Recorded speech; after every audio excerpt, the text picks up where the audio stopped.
until showtime. We are live.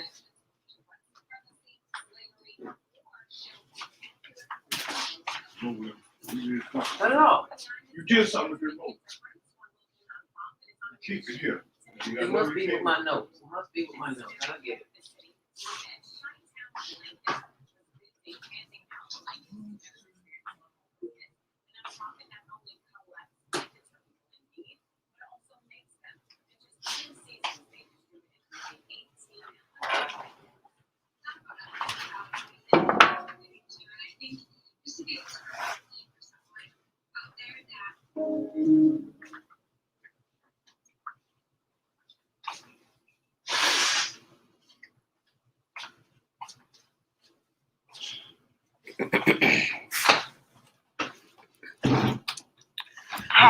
Minutes until Grand showtime. Rising. Y'all ready to go this morning? It's Monday morning mindfulness, and we made it, y'all. Somebody didn't make it this morning, and it wasn't us. Today's tribute is to the one and only, iconic, legendary. We miss Granny already, Cicely Tyson. Yeah, Cicely made her transition, 96 years young. Oh, gotta call in. That might help, huh? That might help. I do need to call in.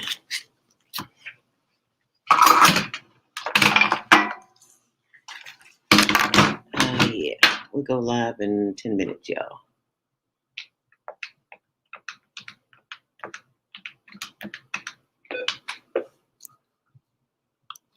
Log Talk Radio. 9 minutes until showtime. Show is scheduled to start in 9 minutes, 8 seconds. Welcome to Blog Talk Radio. Please hold and you'll be able to listen to the show. Please hold and you'll be able to listen to the show. Boy, I got some information here that's going to blow your mind. As soon as I can end the page.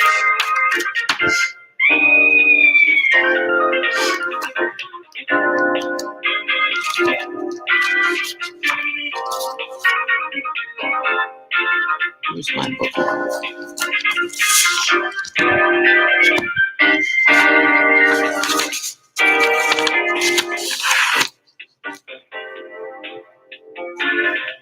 Find my intro.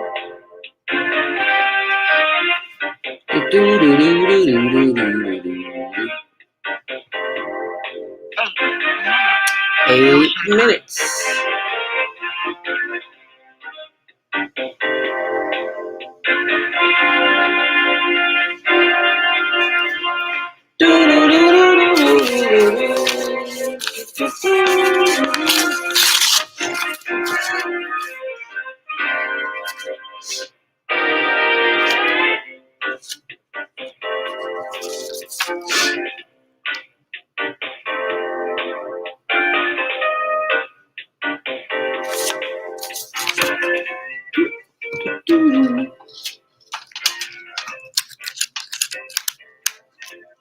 I'm just getting information ready for you here. And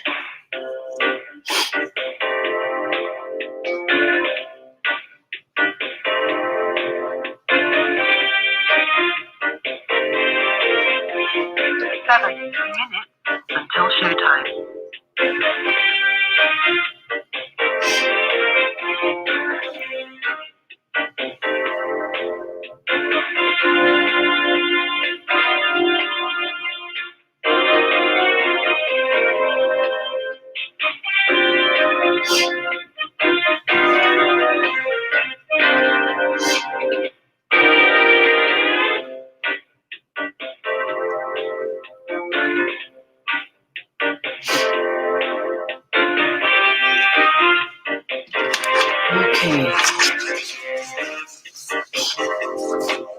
And while you're waiting on me, I need you to do me a favor, because we are at 986 on YouTube for viewers, and we need 1,000 to help the Higher Learning Network Youth Media Program.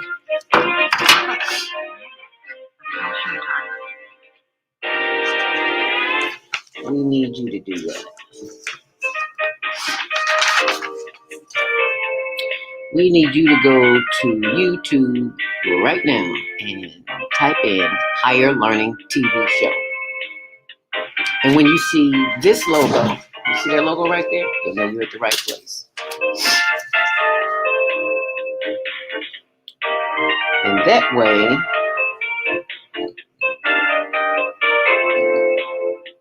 we can get our 1,000. But I need you to do it, so I need you to help. We need you to help. You know, we talk about our kids, but what are we doing to help? Talk about me. Come on.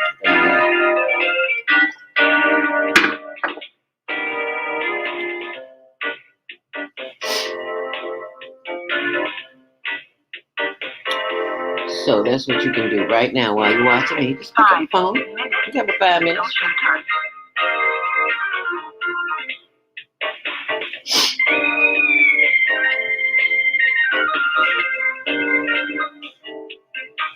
And Lionel will be joining us today too. Lionel Abdul Haq.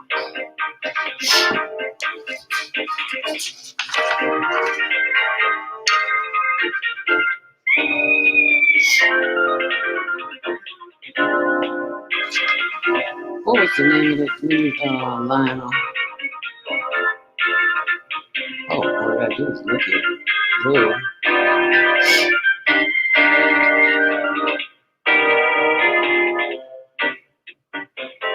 What's the name of the movie? We're doing a movie review, The Phantom Menace.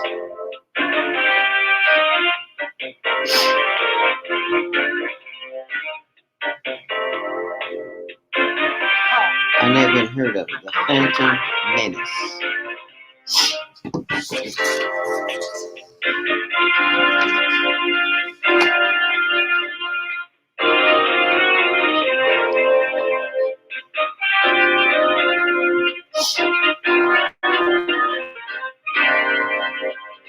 Where's my camera?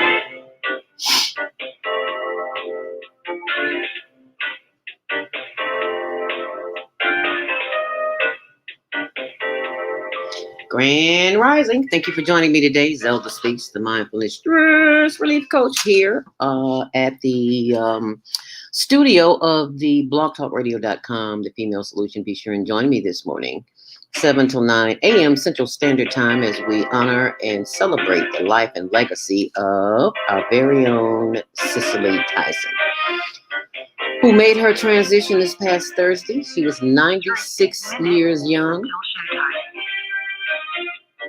and left us all with a hole in our heart. Be sure and check out the dedication that we did at youtube.com, Higher Learning TV Show. And please subscribe while you're there, because we're almost there. We need 1,000. We're at 986. So please join us, 7 to 9 a.m. Central Standard Time. And we're on Clubhouse too, and Facebook.com, HLN TV Show, and Zelda Speaks. Thanks for joining us. Make it a great day. Shalom. Namaste. Peace.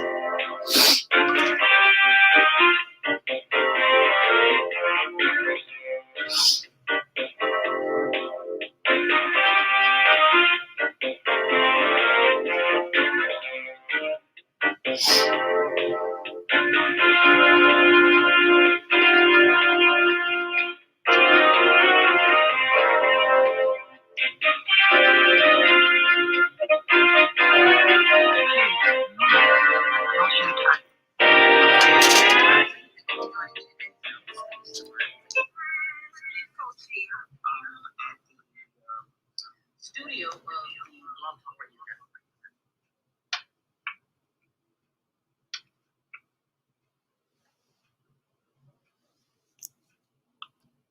Muted. Why do I not hear anything?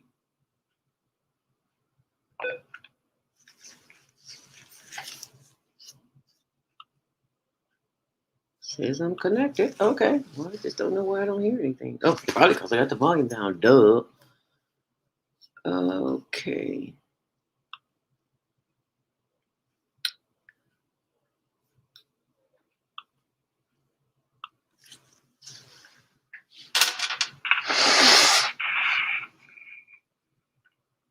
One minute until showtime. 1 minute until showtime.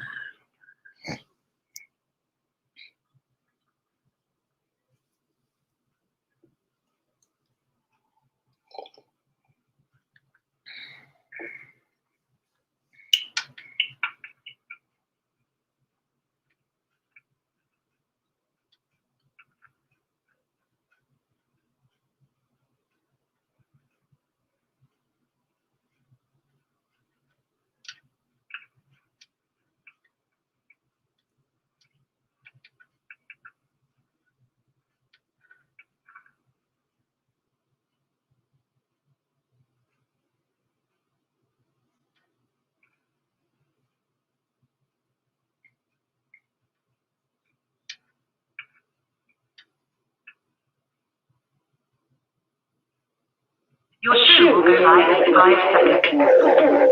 3, 2, 1. Blog Talk Radio. Women have the power to transform this world. We can end crime and violence if we all agree to do one thing: share. Let's share our wisdom, share our time, share our talent, share our finances, but most of all, let's share our love. This is the Female Solution. Join me, Naima Latif, every morning at 7 a.m. to 9 a.m. Central Standard Time as we bring you stimulating discussions about the issues affecting our lives. If you're listening online at www.blogtalkradio.com/the-female-solution, press the blue button that says follow and get our daily topics every morning directly to your email and your smartphone. Hi, I'm Naima Latif, executive producer of the Female Solution radio show. We invite you to call in 515-605-9325 and participate in this daily think tank as we examine the challenges we face and develop solutions that restore peace and harmony. We are global transformers, changing the world from the way it is to the way it should be. We are one. Wherever we live on this earth, we are one human family. On behalf of our team of radio hosts, I'd like to extend a greeting to all the members of our family, whenever and wherever you may be listening around the world. To our family in China, Ni hao. In India, Namaste. Namaste. In Japan, Konnichiwa. In Korea, Annyeonghaseyo. In Russia, Здравствуйте. In Germany, Guten Tag. Guten Tag. In Poland, Dzień dobry. Dzień dobry. In France, Bonjour. Bonjour. In Spain, Hola. Hola. In Italy, Ciao. Ciao. In Egypt, Hasta Masada. Senwasa. In Ghana, Akwaba. Aqua. In Nigeria, Peleo. Peleo. In South Africa, Sawubona. Sabona. In Senegal, Nangada. Angada. In Kenya, Jambo. Jambo. In Israel, Shalom. In Pakistan, Afghanistan, and Saudi Arabia, Assalamu alaikum. Greetings, and may peace be upon you all. Assalamu alaikum.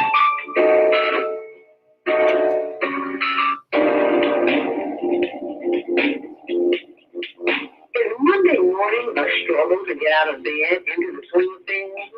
Not really. You are not alone. Join us for thought-provoking, stimulating, and mindful conversations on higher learning with Zelda Speaks for your Monday morning mindfulness session on Blog Talk Radio, the Female Solution. Mondays, 7:30 until 9 a.m. Be sure to send your ideas, thoughts, comments, and suggestions. Also, if you'd like to be a guest on the show, visit ZeldaSpeaks.com and send us your info. We'd love to have you. Experience mindfulness moments with the mindfulness/stress relief coach, Zelda Speaks.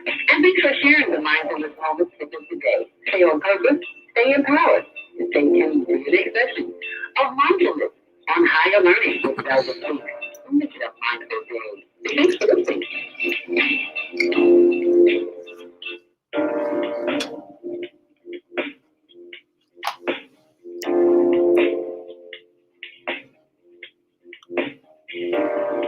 Grand Rising. And thank you and welcome to Monday Morning Mindfulness. I'm your host, Zelda Speaks on the Female Solution. And we are live on Facebook.com, HLN TV show, as well as Zelda Speaks. And let us keep in mind that YouTube.com needs you today. And I need you to go there right now and subscribe, because we need 1,000 and we're at 986, and you can make that happen. So thank you for making that happen today.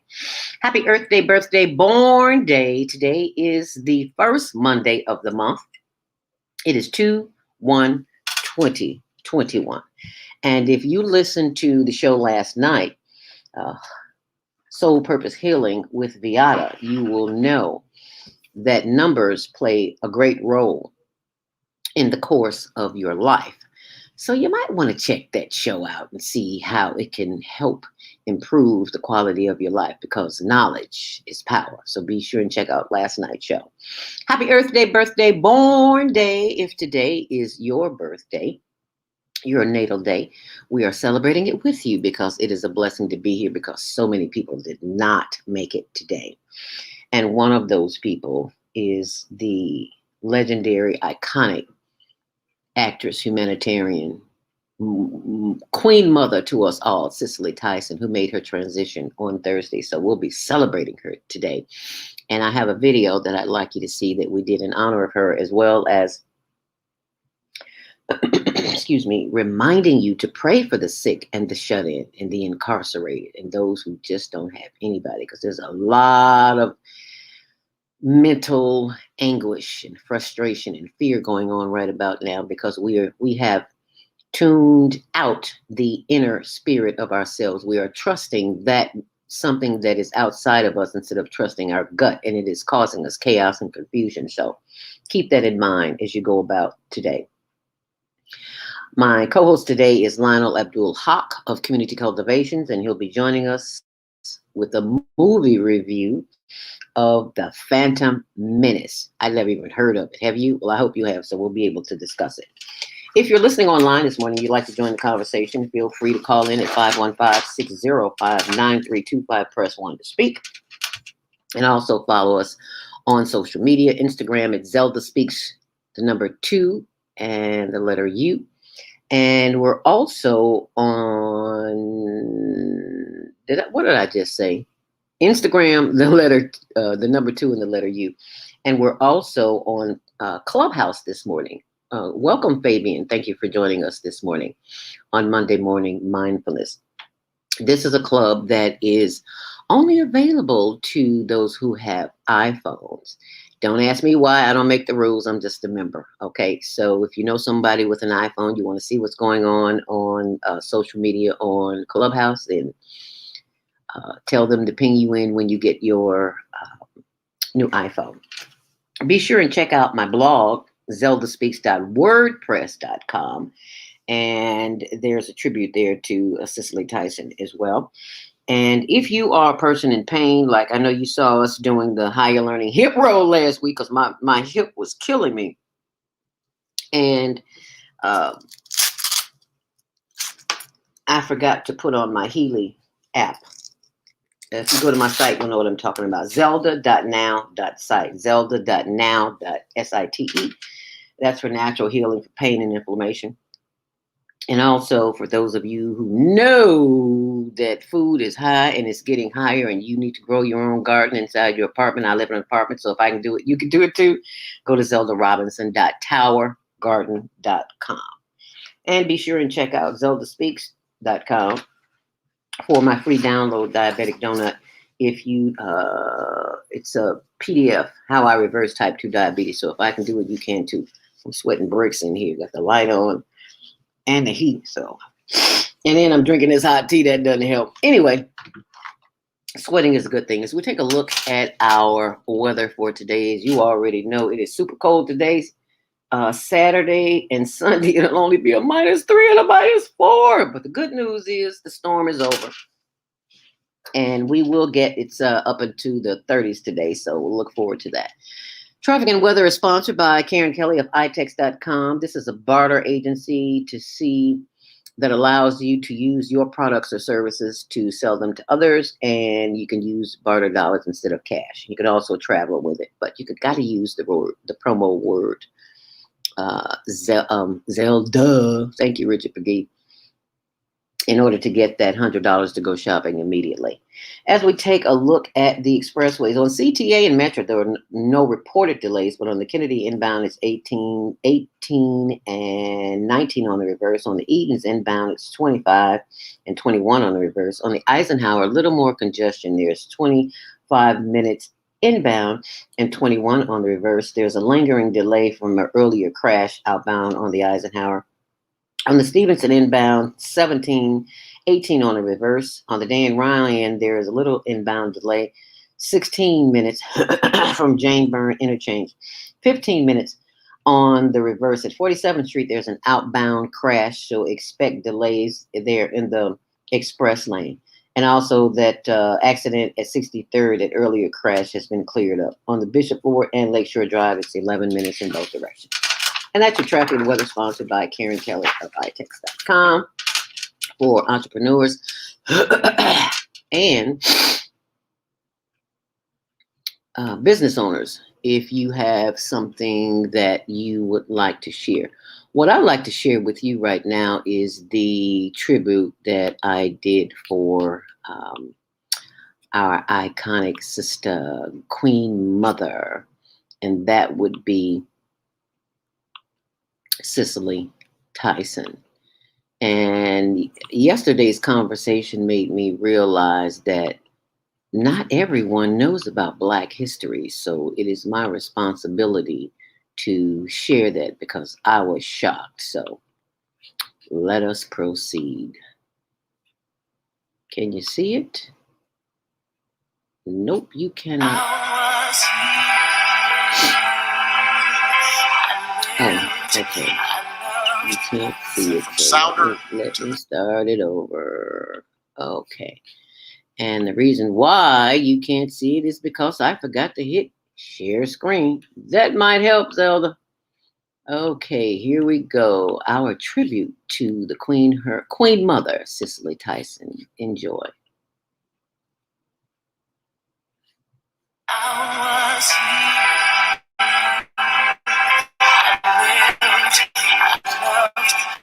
From Sounder to the Bountiful to the autobiography of Miss Jane Pittman, Cicely's convictions and grace have helped for us to see the dignity of every single beautiful member of the American family.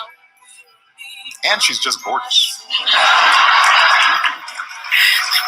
That's former President Barack Obama giving the Presidential Medal of Freedom to groundbreaking actress Cicely Tyson back in 2016. She told us in the interview last week, and she writes about in the book, she got a big kick when the president said that about her. She said, he said I was gorgeous. I go, a lot of people think that about you, Ms. Tyson. News of her death prompted an outpouring of tributes last night. Viola Davis and Regina King called Cicely Tyson a trailblazer for Black women in show business. Tyson gave many memorable performances in Roots, Sounder, and The Trip to Bountiful, which won her a Tony Award, by the way. She was 88 at the time. We spoke with Tyson last Thursday at the Abyssinian Baptist Church. That's in Harlem. That's her church home.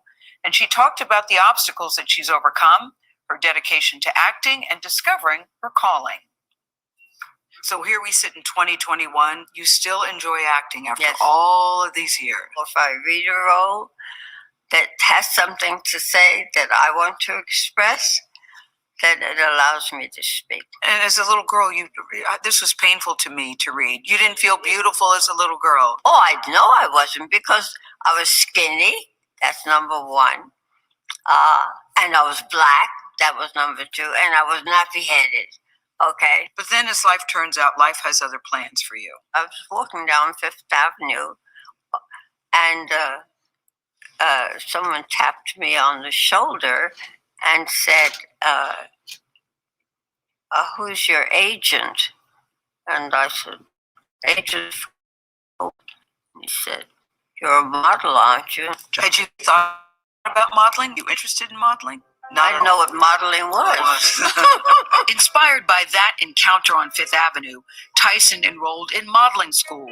And it wasn't long before her beauty and poise landed her in catalogs and magazine covers like Ebony. The journey to stardom was not an easy one for Tyson, who became pregnant when she was 17 and had a short marriage that lasted just over 2 years. Tyson began her acting career as a single mother, a choice that brought conflict at home. My mother, I don't know what she wanted me to be. She thought that I was going to live in a den of iniquity, because we grew up in the slums, okay? Lots of prostitutes walking up and down the street. And that's all she knew about movies. But she changed her mind, didn't she? Yeah. Well, the first thing I did was at the Y. I invited her. I went backstage to remove makeup and hair, and then I come out. My mother's standing at the door, with all these people around her congratulating her. And she said, yes, ever since she was a little girl, she liked to sing and dance. Are you serious? Tyson made her on-screen debut at 31 in the 1956 film Care of Gold. Shortly after that, she enrolled in an acting school run by Paul Mann, a well-known acting coach. She found herself alone with him after her first class. He said, excuse me, Miss Tyson, I'd like to talk to you. So I turned around and came back. And before I know it, he pulled me down. And he was touching you and groping you? Yes. No, what he wanted me to do was something worse than that. I thought about the whole incident when I got home. And, I never shed a tear about that until this moment. All these years later, it still affects you that way. The whole thought that you could go out innocently to achieve something, and it turns out to be something so vulgar and coarse and demeaning to you as a young Black woman. But I made up my mind then that I went there for a reason, and that reason had not changed. It sounds like a Me Too incident before we were even calling it Me Too. And some people would say, but why did you go back? And to that you say, I went back to get what I was. On Zelda Robinson, Zelda Speaks.blogspot. I changed blogs and I keep saying the old one, but it's not the old one, it's the new one. It's Zelda Speaks.wordpress.com. And I'm going to pull that up just so you can see it, because I keep pulling up the wrong one. I keep saying the wrong one, I should say. So I'm going to pull that up for you right now just so that you can see it on the blog. And I am going to share that screen. So that way, when you get to it, you'll know exactly what it is. And Queen Mother, there it is. So I'm going to share that with you so you can see it. So that's what my blog looks like. It's Zelda Speaks.wordpress.com, and that's Queen Mother Cicely Tyson. So just wanted to share that with you. So right about now, we're going to do our Monday morning mindfulness meditation, because I kept getting all these calls. You doing all these dedication for these people who pass on. What about us? We're still here. It's like, okay, I hear you. So as we begin the process this morning, we're going to do Monday morning mindfulness meditation. And I think I found something that will gather our attention here. And this has been on my mind for a while, ever since I saw a sister on Facebook. I can't remember her name, but it just resonated. These sound bowls, it resonated with me. So I will be using a sound bowl this morning. It's an ancient Tibetan bowl, and they come this big, and they're huge. I gotta find the sister's name and share that with you. I'll share it in my blog when I find it again, because I found it on Facebook and it was just awesome, and it just put me in such a peace of mind. I just wanted to share that with you. So we'll begin the process of sitting up straight in our chair, nothing in our laps, nothing in our mind, in our heart, and our spirit, but that of the breath. And that is what we will focus on as we breathe in to the count of 5, hold it, and exhale. So we're going to breathe through our nose and exhale through our nose as well. Inhale deeply, hold it, and then exhale. So let us begin the process, sitting up straight.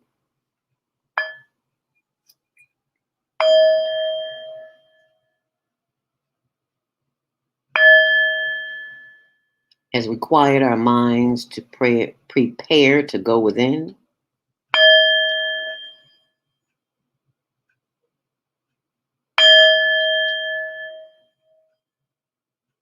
Inhale deeply.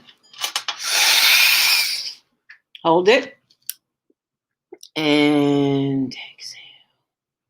Once more. Inhale deeply. Hold it. And And exhale. And did I tell you, you should not be looking at me. Your eyes should be closed. You should only be looking at the inside of your eyelids. As we inhale deeply, hold it. And exhale. Giving thanks for the power of the breath. As we inhale deeply, hold it. And exhale. As we unplug from the system today, as we tune out all TV, radio, cell phones, we plug into the beginning of our existence that brought us here through the power of the breath. As we inhale deeply, hold it, and exhale. As we release just temporarily the system within, as we release the system without, that is the artificial stimuli, TV, radio, cell phone, all of that. We let go and let our gut guide us, to balance us, to bring out our natural gifts, talents, and abilities, not to be robots, to be independent thinkers and trusting the gut by any means necessary. As we breathe in, and as we breathe out. And it doesn't matter if we are all breathing at the same breath. What matters is that we're breathing. And to know that this information, through each breath that you receive, the information that you receive is from your highest power. Whatever you choose to call it, the universe, spirit, God, Allah, Jesus, Jehovah, Yuda, Allah, it does not matter. What matters is that you trust whatever it is that you call it. As you inhale deeply and exhale.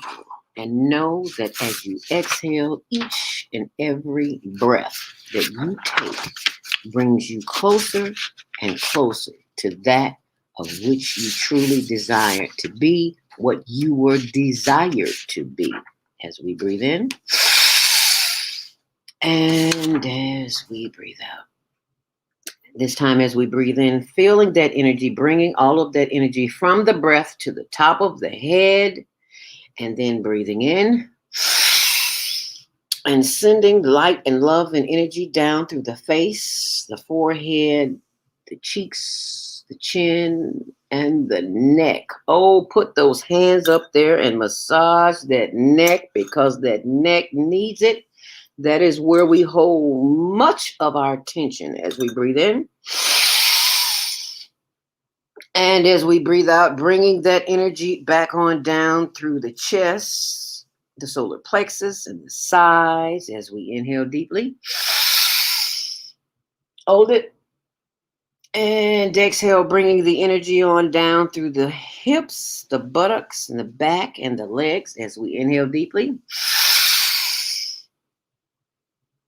and exhale, sending the energy on down through the knees. Yes, those lovely knees. Rub whatever part of your body is sending you a body message. We call it pain, but Dr. C.J. Mimi calls it body messages. So that's what I'm going to call it, a body message. As we inhale deeply, sending love and light and energy down through the legs and the ankles and the arches and the instep and the toes. Feel free to wiggle those toes. More love, light, and energy, sending that energy back up through the feet and through the legs and the knees and the thighs. As we inhale deeply and as we exhale, bringing love and light and energy back up through the buttocks and the back and the spine. As we inhale deeply and exhale, bringing more light and love and energy back up through the back of the back of the neck. Feel free to put your hands on the back of your neck and the back of the shoulders and rub that back of your neck. and the shoulders, releasing the tension. That's where we hold all of the tension as we squeeze the back of the neck, the vagus nerve right there. Just squeeze it and massage it. Tell it how much you love it and appreciate it, because it'll love you right back by continuing to send love and light and energy through the breath as we continue to inhale deeply. Sending more love and light and energy back up through the back of the head to the top of the head as we inhale deeply. And exhale. Once more, inhale deeply. And exhale.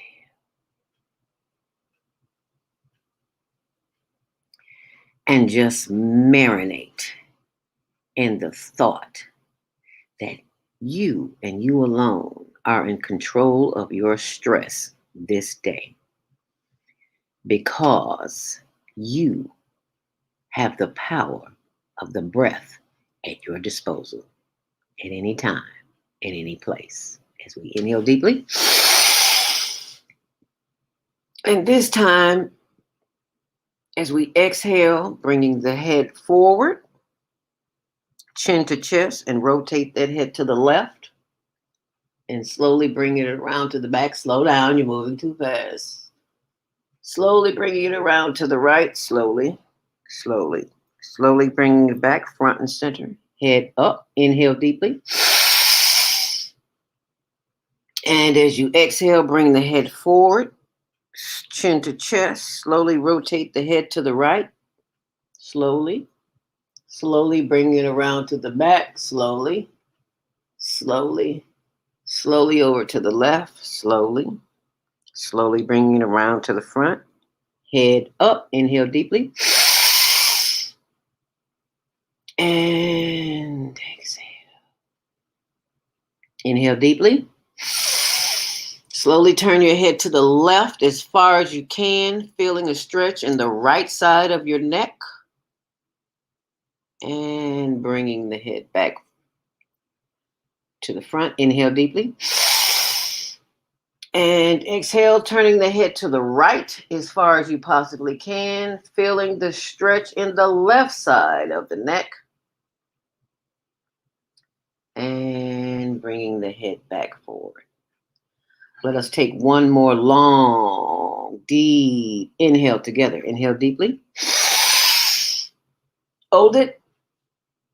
And as we exhale, sending love and light and energy to each and every organ of the body, beginning with the brain. Oh, I love my brain. Say it out loud. Let the brain know you love it, you receive it, you care for it, you nourish it by giving it the oxygen you need as you breathe in. And as you breathe out, continuing to send light and love and energy down through your face, through your voice, through your pipes, through your heart, your liver, your lungs, and your chest. Oh, yes, we give thanks for the heart. The heart that gives love is a heart that receives love. As we breathe in, and sending love and light and energy as we breathe out, giving thanks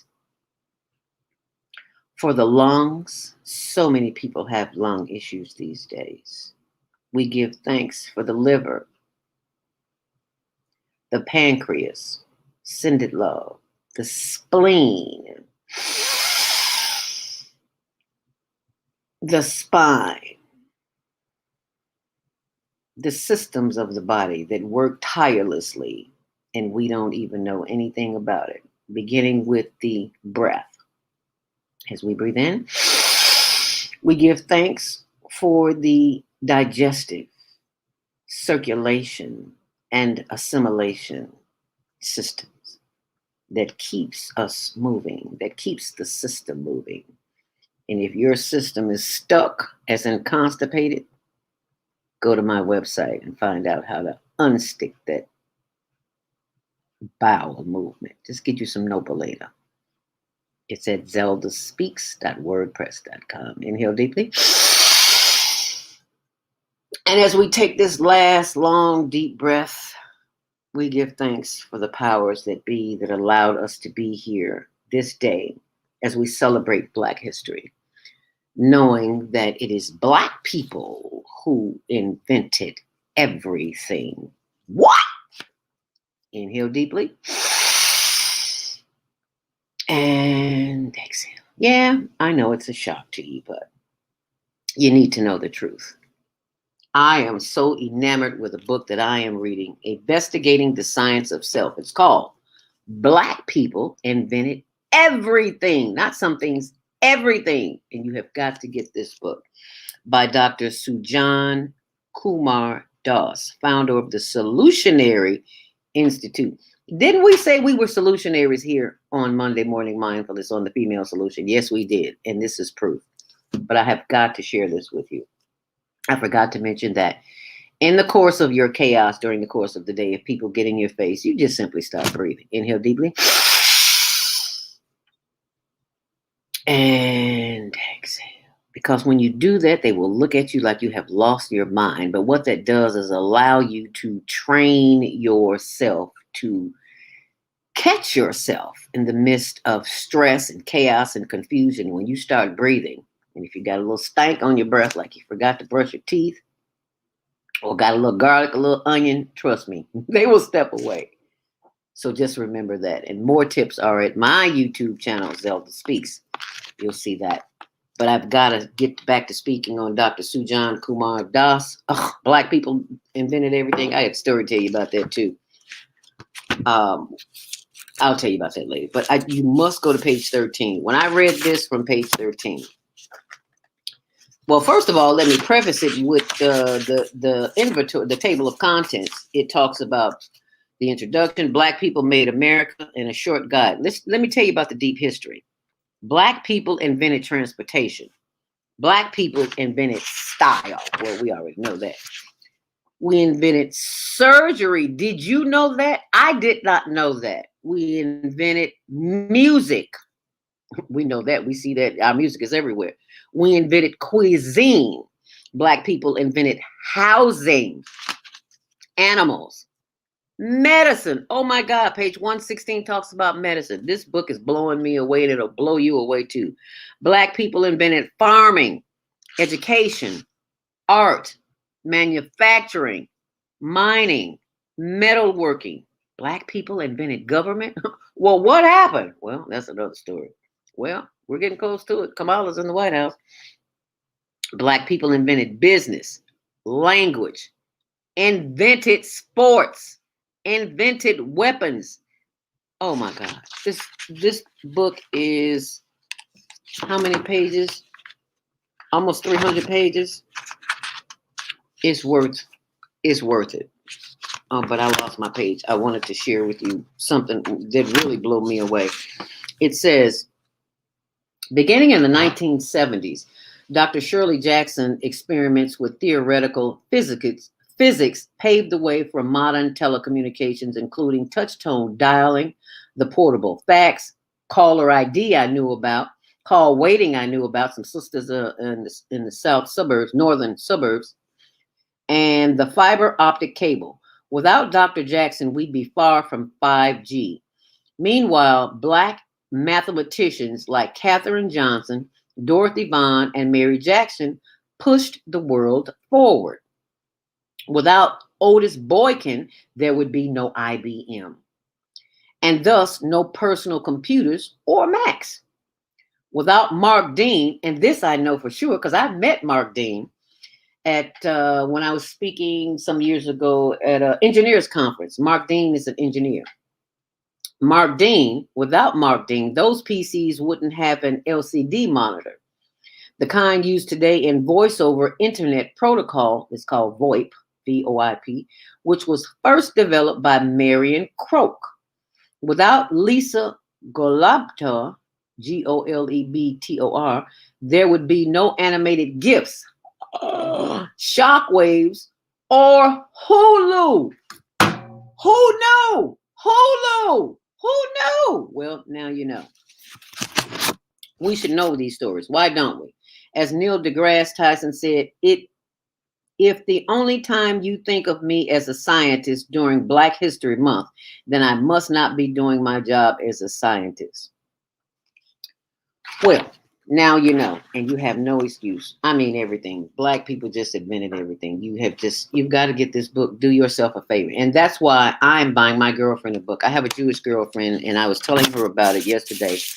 That I was doing the dedication to Cicely Tyson this morning. She says, "Who's Cicely Tyson?" I was like, "Oh my God, I got work to do." So I'm like the scientist in this book said, if you don't know who that is, I'm not doing my job. So I got some work to do, and excuse me, you have some work to do as well. And what we're going to do right now is take a quick commercial break. And when we come back, we'll be joined by Brother Lionel Abdul Haq of Community Cultivations, and we will be discussing the movie. I wrote it down here somewhere because I haven't seen the movie. And it's called The Phantom Mansion. Hope I wrote that right. Can't even read my own handwriting. That's sad, isn't it?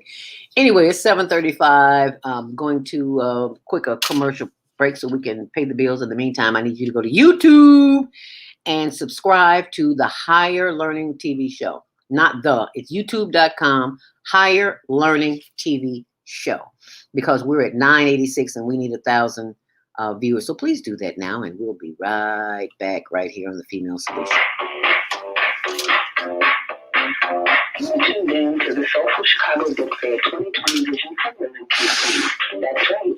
You can support the vision of reviving Black literary excellence in the city by simply taking your $20 or more and donating it on our website. Visit www.soulfulchicagobookfair.com and click the Donate tab on our homepage. Or give us a call at 646-359-6605, and we welcome you, helping us bring literary life into the South Side of Chicago.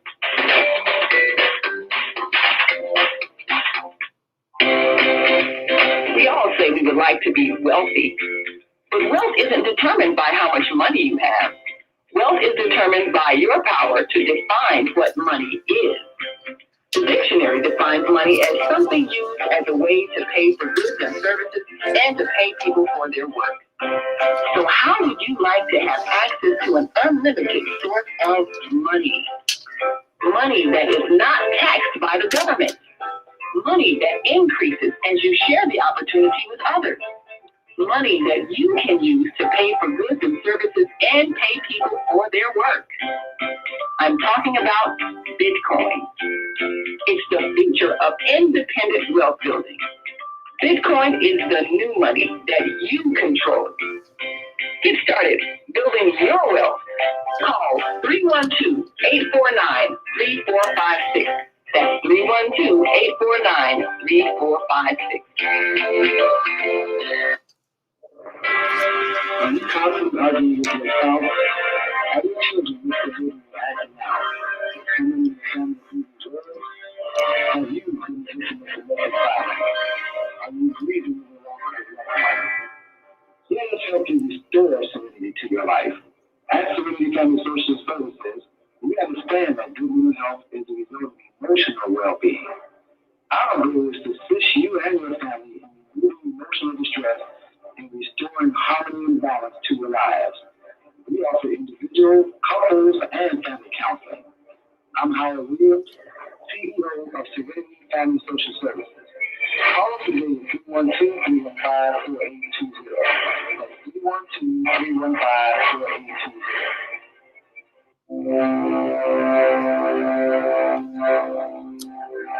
Do you want to live in a world without war? Join our global peace movement. Helping culture, world peace, and restoration of life transcend culture, religion, ideology, and other boundaries to achieve peaceful harmony in the global society. HWPL is committed to bringing world peace and cessation of war through peaceful dialogue between religious groups. I'm Director Kim of HWPL Chicago branch of North America.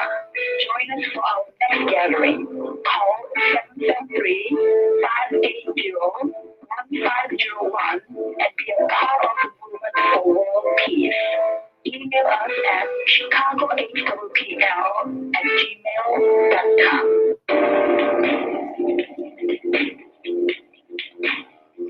Grand Rising. And thank you for joining us back here on Monday Morning Mindfulness, Higher Learning with Zelda Speaks. On the Female Solution, thank you so much for joining us. Be sure and join us tomorrow with a brand new host. My sister from the microphone would be Jody Susan of Susan Essentials.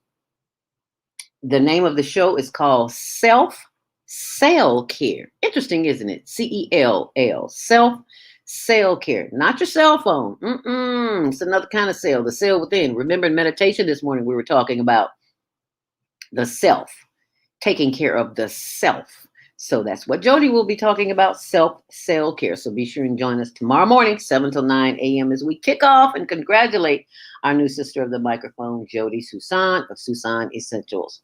And I will post some information on my blog today on zeldaspeaks.wordpress.com. You can go there now and see the rest of the video, the tribute that I did to our beloved Queen Mother who has transitioned. She is in flight. She should be there by now. She made her transition as we are celebrating Black History Month. And tomorrow we will be, Wednesday we'll have Naima Latif and Kareem Hamid, Repairing Family Relationships. Thursday, Women's Roundtable. And Friday, Health and Wellness with Beata. Saturdays, we have rotating hosts. First Saturday, Nonviolent Communication with Jana from London, England. That's our foreign correspondent. Second Saturday, Black Taboo with Love, Joy, and Powers. The third Saturday, Travel with Deborah. And on fourth Saturday, our very own Wisdom with Mama D. And on Sunday, Soul Purpose Healing with Beata. If you didn't hear the show last night, you can go back. It's always in the archives. All of the shows are in the archives.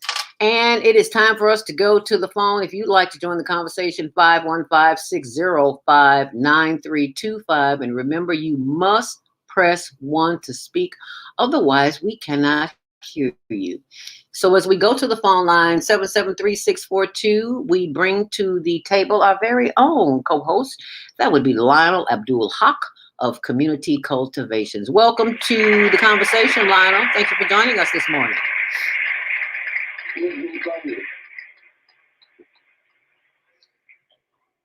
Peace be upon you. Thank you once again for the opportunity to share with the listening audience. And happy Black History Month to everyone. And I hope we all learn, realize that the reason why we don't know a lot of the things that you were quoting about from that book is because Black history has been willfully and deliberately hidden. Mm-hmm. And there's a reason for that. Mm-hmm. They don't want us to know who we are, and the whole concept of white supremacy would be shattered if we did. And that's what we need to really focus on. The reality that this is not by accident, it's by design, and then much of the problems that we have are the direct result of that willful, deliberate effort to hide the truth. And the truth will set you free. Amen. Well, it is no longer hidden. The truth has been revealed. Well, I think it's out here, but everybody don't know it. And most people have gotten to the point where knowledge is not something that they look for. They want to have fun. They want to have fun. And knowledge is not consistent with much of what we consider to be fun. Nope.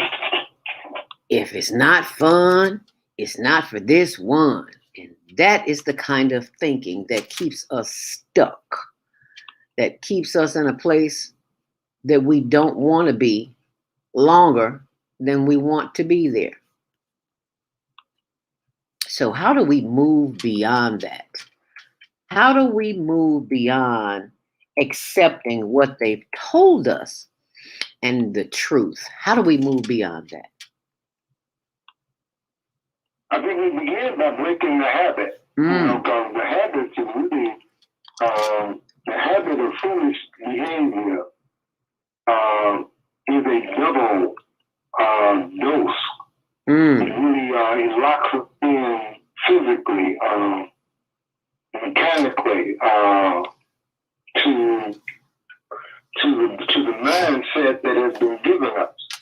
That once you actually start to practice the behavior that lives direct you to, then not only it's not enough just to have the information. You have to break the habits that you have formed over the years of practicing the foolishness. Because if you don't, it's like cigarettes. You know, people can't quit smoking cigarettes, not because they don't know that it's harmful, not that they don't know that they've been misled into smoking in the first place, but the habit of just picking one out and lighting it up is a physical, psychological barrier that has to be overcome. You have to consider that also in the process of quitting smoking. You got to break the habits of blowing smoke out your nose. You know what? You are absolutely right. You're absolutely right, Lionel, because I was a smoker. I smoked for 10 years, and I thought it was the hardest thing on the planet to do after I stopped, especially when I was working in an environment where everybody smoked. That is really hard to do. So I say, if you can quit smoking, you can quit doing anything, because smoking has when I was smoking, it had 400 chemicals. It has over 900 chemicals in it. So your body is addicted.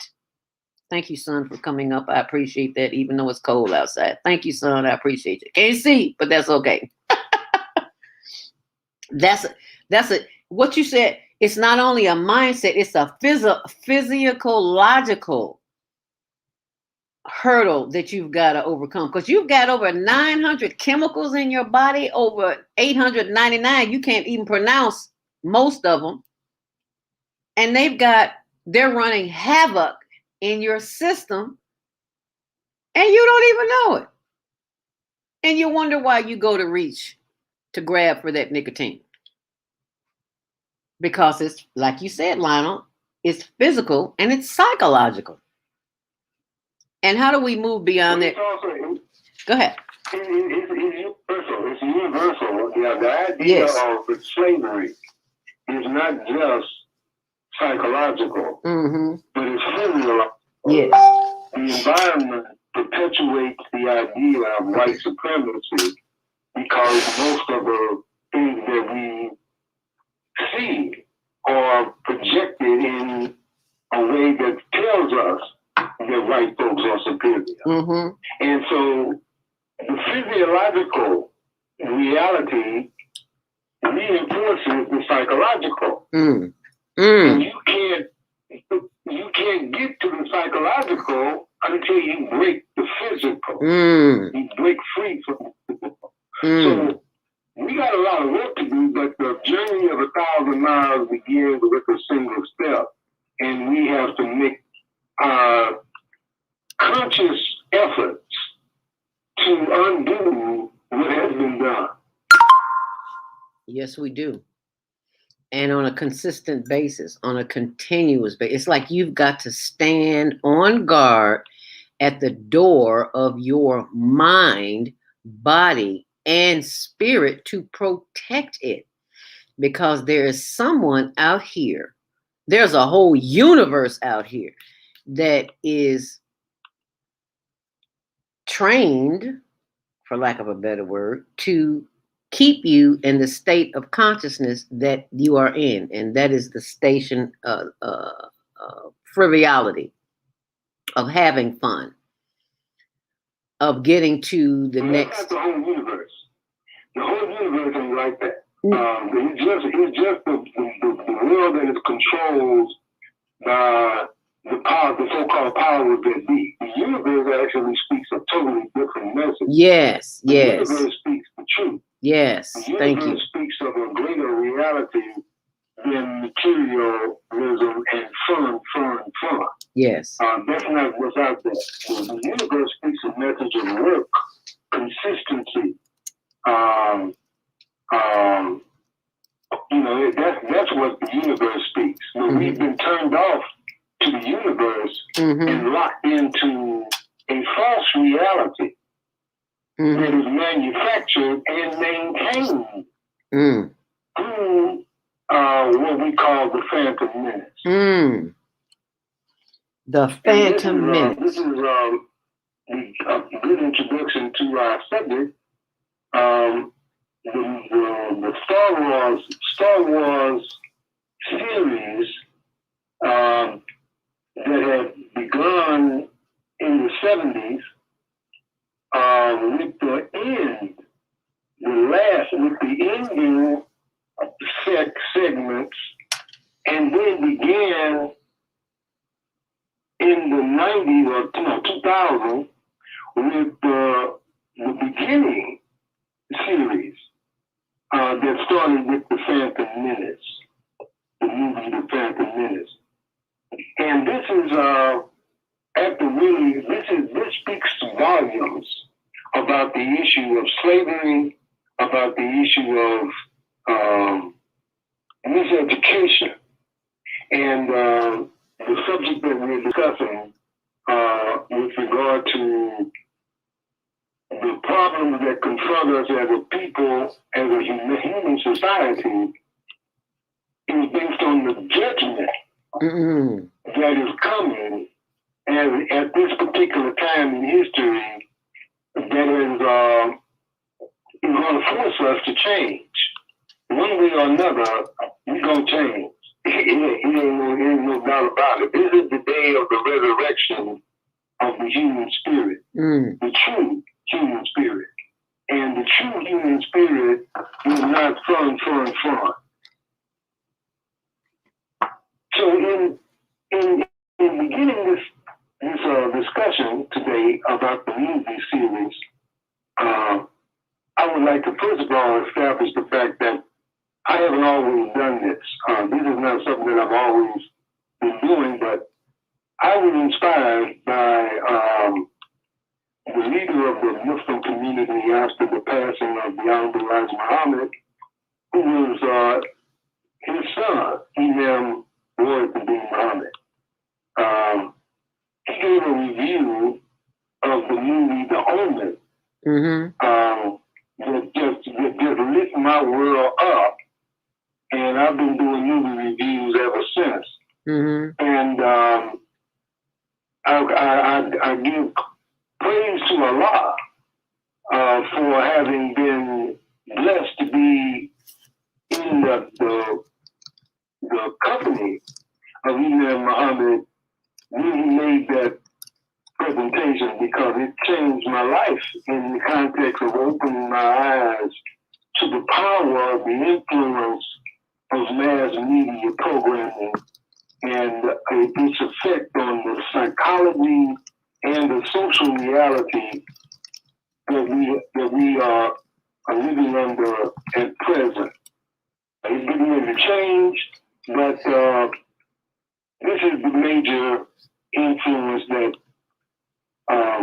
shaped my life, shaped my dedication, my commitment. For now more than 30 years, I've been doing these reviews.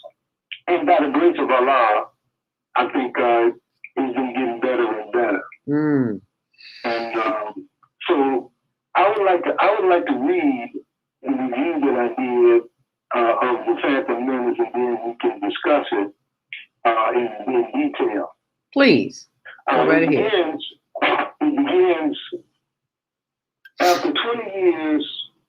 Movie-making imperial wizard George Lucas has unleashed the long-awaited, highly anticipated first installment of the beginning of a six-part saga called Star Wars. The first trilogy that captured the hearts and minds of thrill seekers the world over during the 70s was in fact the end result of a series of events that are now being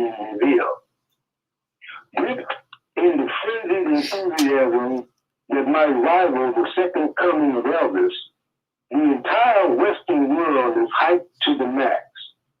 Long lines of baby boomers and Generation Xers camped out at theaters days ahead of the scheduled opening of the Phantom Menace. Dressed in costumes of their favorite characters, news interviews with these fanatics revealed the phenomenal scope of their socio-economic diversity. Professionals from the most prestigious firms and corporations in the world spoke of an overwhelming compulsion to be there, camped out, and to bring their children in order to share in the experience. Indeed, the power of movies as part of a comprehensive system of image making, trend setting, marketing, distribution, and licensing is overwhelming, contributing to the extraordinary force of this saga is the timing of its release. The new millennium of the 21st century was generating quite a stir of fanatical activity of its own during the last quarter, the holiday season of the 20th century. For people of faith and many social-political sciences as well, the significance of this time in human history is tremendous. Quote, "Our Father, who art in heaven, hallowed be thy name. Thy kingdom come. Thy will be done on earth as it is in heaven." End quote. It is our contention that the pervasive religious orientation called Christianity and its impact on the commercial economic well-being of Western civilization, the global gold rush for mastery of computer technology, and the immeasurable influence of mass media programming upon moral attitudes and morale form a trilogy that is in truth the Phantom Menace. The fundamental lessons of theology, that is the study of God as a social ideal for the past 6,000 years of recorded history, are obvious and intricately characterized in these movies. Specifically and most notably, the principal characters of Luke Skywalker and his illustrious father, Anakin, both of whom earned eminent distinction as members of an extraordinary alumni of men called Jedi Knights. These characters parallel, in the context of Scripture, the lives of devoted servants of the one God, Allah, called the Force in this movie series. The consistency of this series' characters and the theme with the scriptural teachings about the creation of evil and the fall of man metaphorically cast Anakin in the image of Lucifer, or Iblis, and Luke in the character of, and other Jedi in the character of Abraham, Moses, Jesus, and Muhammad upon them be peace. In both Christian and Islamic scriptures, that is the Bible and Holy Quran, there is a metaphor of a rebellion against the will or judgment of Allah God. Lucifer is characterized as being a leader among the angels or servants of Allah God, who is offended in order to take a subordinate position or ranking to a mortal character called Adam. The Quran offers more detail on the subject, saying that he was too proud, vainglorious, too high and mighty to submit to something fashioned out of dust or mud.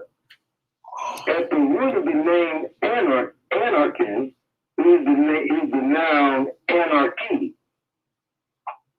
This word means, according to Webster's dictionary, the absence of governmental authority, a state of lawlessness or political disorder due to the absence of governmental authority. Thus, anarchy, who grows up to become the dreaded Darth Vader in this second trilogy series of movies, begins an apprenticeship as a Jedi Knight in defiance of a governmental authority. It is interesting to note the universal makeup of the Jedi Council in contrast to the good old boy crop of Jedi in both series, including those on the so-called dark side of the Force. Further, and perhaps more significant, is the arbitrary role of Jedi Knights and the fear invoked by the order to kill them. For the principal weapon of a Jedi Knight and those who cross over to the dark side is called a lightsaber. Thinkers, philosophers, and visionaries have studied and written that knowledge is power. Scripture best conveys the message where it says in the Bible, "In the beginning was the Word, and let there be light." In the Holy Quran it reads, "When Allah God created the universe, He said, 'Be,' and it is." Knowledge is the food that strengthens our will, which is the essence and eternal nature of life. It is when we submit our will, strengthened by worldly knowledge, to the will of Allah God, and feed upon His inspirational knowledge, or we then made in the image and likeness of Allah God in terms of the strength of our will. So just as the servants of Allah God sent to establish justice and keep the peace were confident and courageous men with superior, miraculous divine power, so too did the Jedi who submit their wills to that of the Force.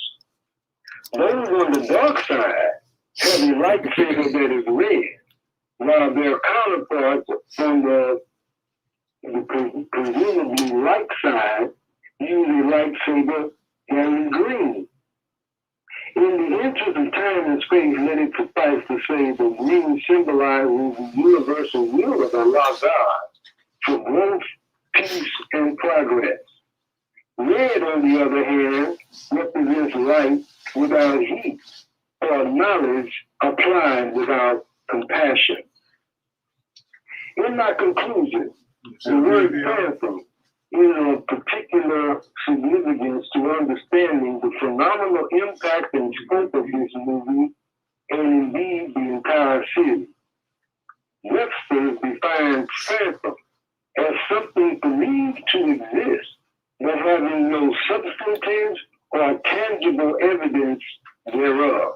The key words in this definition are substantive and tangible, for they clearly contain the scope of the issue to the realm of materialism.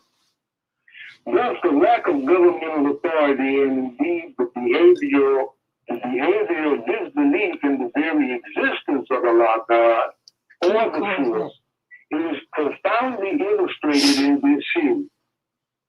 Through the pervasive and overwhelming orientation of a carnal, superficial, and sensation-sick culture, such immaterial ideals as faith in Allah God, charity, abstinence, and upright character and strong, courageous will are severely undermined and aborted. Quote, "Your guardian Lord is Allah, the one God who created the heavens and the earth in 6 days. Then He established Himself on the throne of authority. Allah God draws the night and a veil over the day. Each seeking each other in rapid succession. Allah, the one God, created the sun and the moon and the stars, Okay. all governed by his laws under his command. Is it not then for Allah, the one God, to create and to govern? Blessed be Allah, the cherisher and the sustainer of the universe. Ooh. Wow. That's the review that I did. And that was one of my best, I think. I'm really blessed here. Wow. That was powerful. It makes you think. I never looked at it from that perspective. So, wow, especially when you said image setting and the marketing and the mass distribution. You got people lined up at 6 o'clock in the morning to go to a Star Wars convention, and I just never could understand what all the hoopla was all about. But we'll talk a little bit more about that when we come back from our break. If you're listening online, you want to join the conversation, 515-605-9325. Press 1 to speak. That is our co-host, Lionel Abdul Haq of Community Cultivations, and we're discussing Black history this month. Today is February 1st, the first day of Black History Month and Black History Year, as far as I'm concerned, because when we started the show, remember I told you about the book, Black People Invented Everything, not some things, everything. You got to get this book. Dr. Sujan Kumar Das, founder of the Solutionary Institute, where we always say here on the Female Solution that we are solutionaries. Yes, we are, and we have you to thank for that. So when you come back, press 1. Ooh, the lines are lit up. Got to get to a commercial break right quick. But while we're at a commercial break, we're at 987 on YouTube. I need you to go to YouTube right now and tap that bell for notifications and subscribe. And please share that. We need to get 1,000 before this day is out, and we need your help. So question is, will you help us? Sure you will. We thank you in advance. And thanks for listening. We'll be right back. About finances, family, health, job, relationships? Are you in pain? Do you feel stuck? If you answer yes to any of these questions, help us with a lot. Don't worry, you're not alone. That's part of the human process. You only feel this way because you haven't mastered the voices in your head. No hype, just down to earth, solid, workable tools and techniques that you can practice daily. It's really food for the soul. Whether you want to learn how not to worry about anything, reverse type 2 diabetes, publish a book, promote the product or service, or just make extra money. To take advantage of the deal of the day, go to wellnesspeaks.com or call 212-409-6619. Mention promo code The Female Solution and get free shipping. That's wellnesspeaks.com or 312-409-6619. Stop worrying today. Visit wellnesspeaks.com. What happens when a group of people are kidnapped from their homes, smuggled away in chains, and held captive in a foreign land where they are tortured, raped, and forced to perform hard labor by the lash of a whip and under the constant threat of death? Slavery, the African American psychic trauma. What happened to the doctors, writers, scientists, builders, educators, and spiritual leaders from Africa's golden age? Who did they really capture and sell into slavery? Are all African Americans suffering from psychic trauma because of a conspiracy to hide their true identities? Do you have psychic trauma? Take the test on page 22 of the book and see. Order it online today at www.naimalatif.com. That's www.naimalatif.com.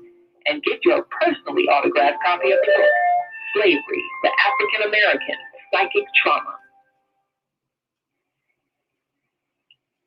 Hi, I'm Dr. CJ of Valona Health, where we combine orthopedic manual therapy and neuroscience to treat the whole person. Health tip for the day is keep it moving. Doesn't matter how, just keep moving, doing something you enjoy. Walking, dancing, rolling on the floor with your dogs or kids, really anything.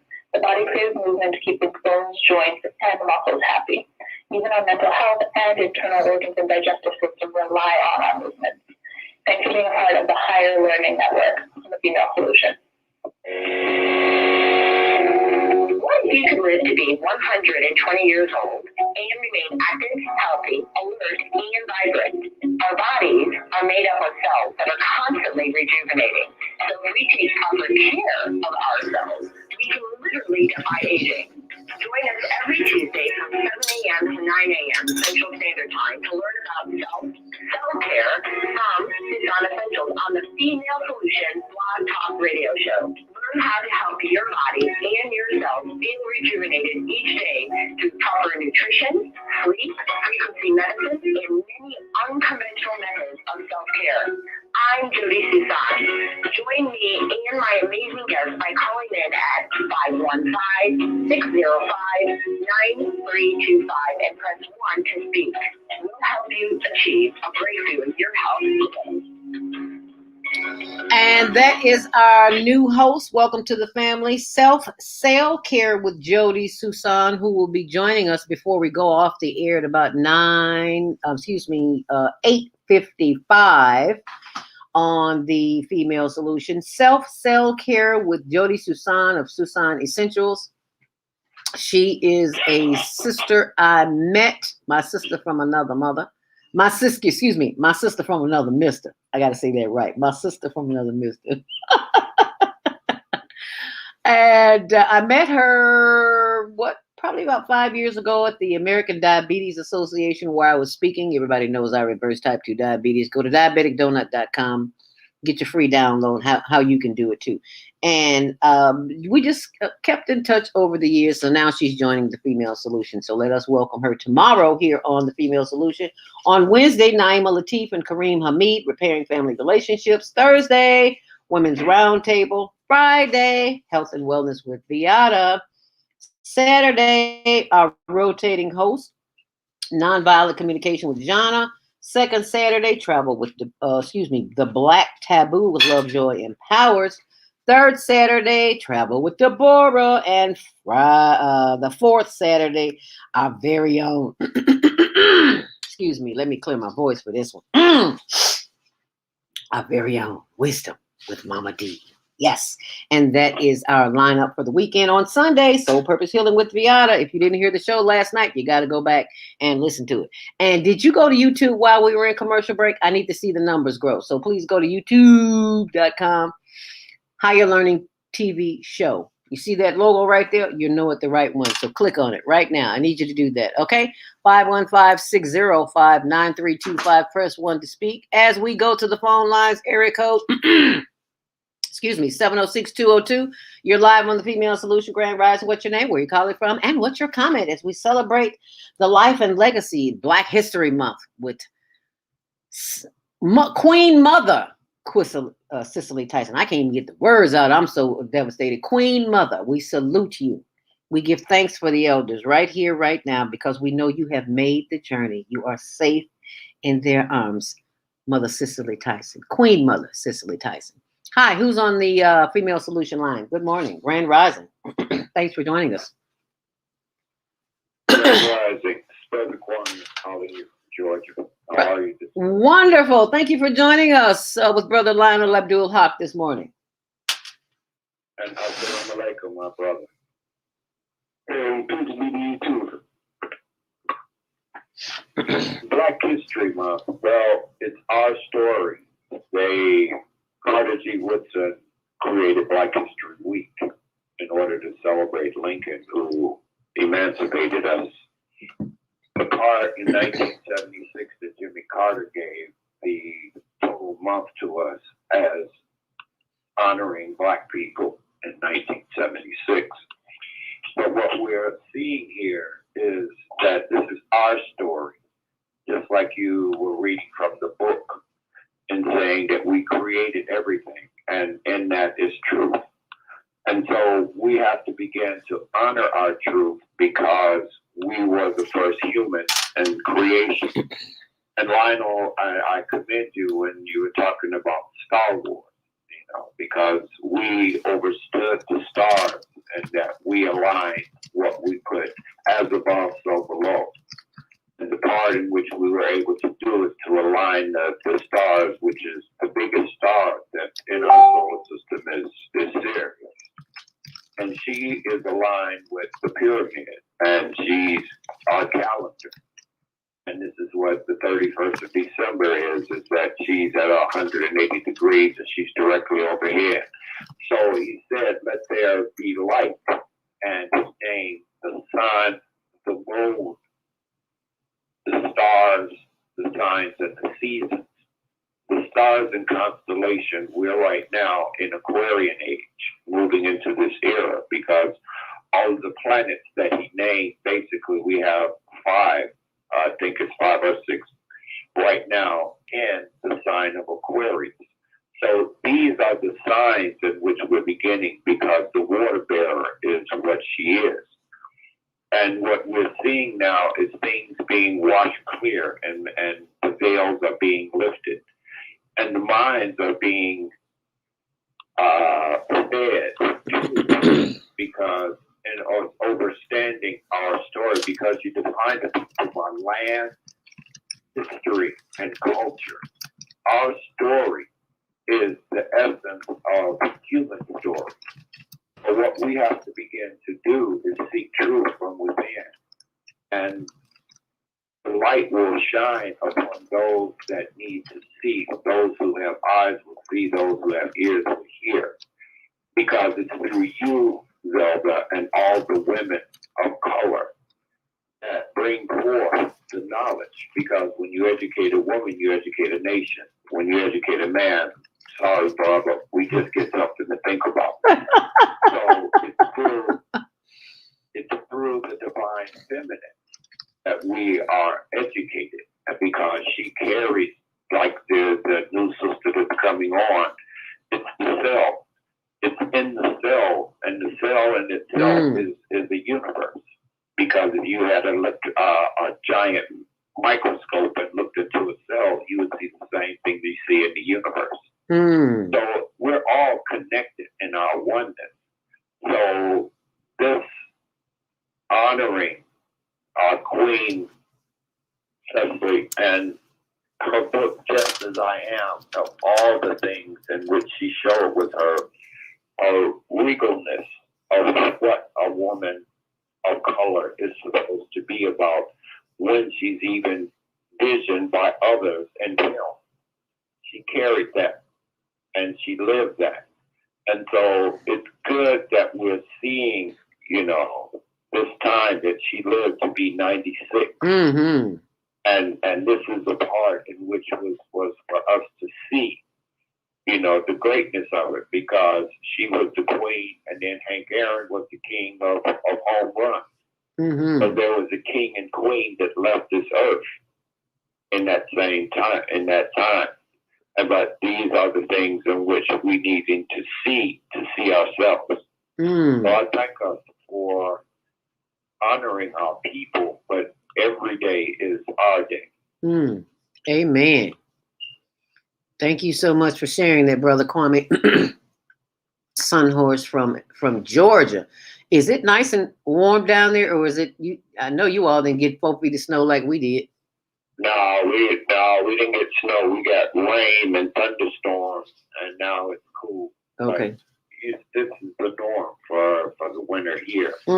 It's mostly rain, or sometimes we may get snow. I remember I moved here in '93, and they got an inch of snow, and they shut down the whole city. Wow. I'm going like, what? Okay. Yeah. This Chicago, you can have 100 feet of snow. We're troopers. We got to do what we got to do. We're used to it.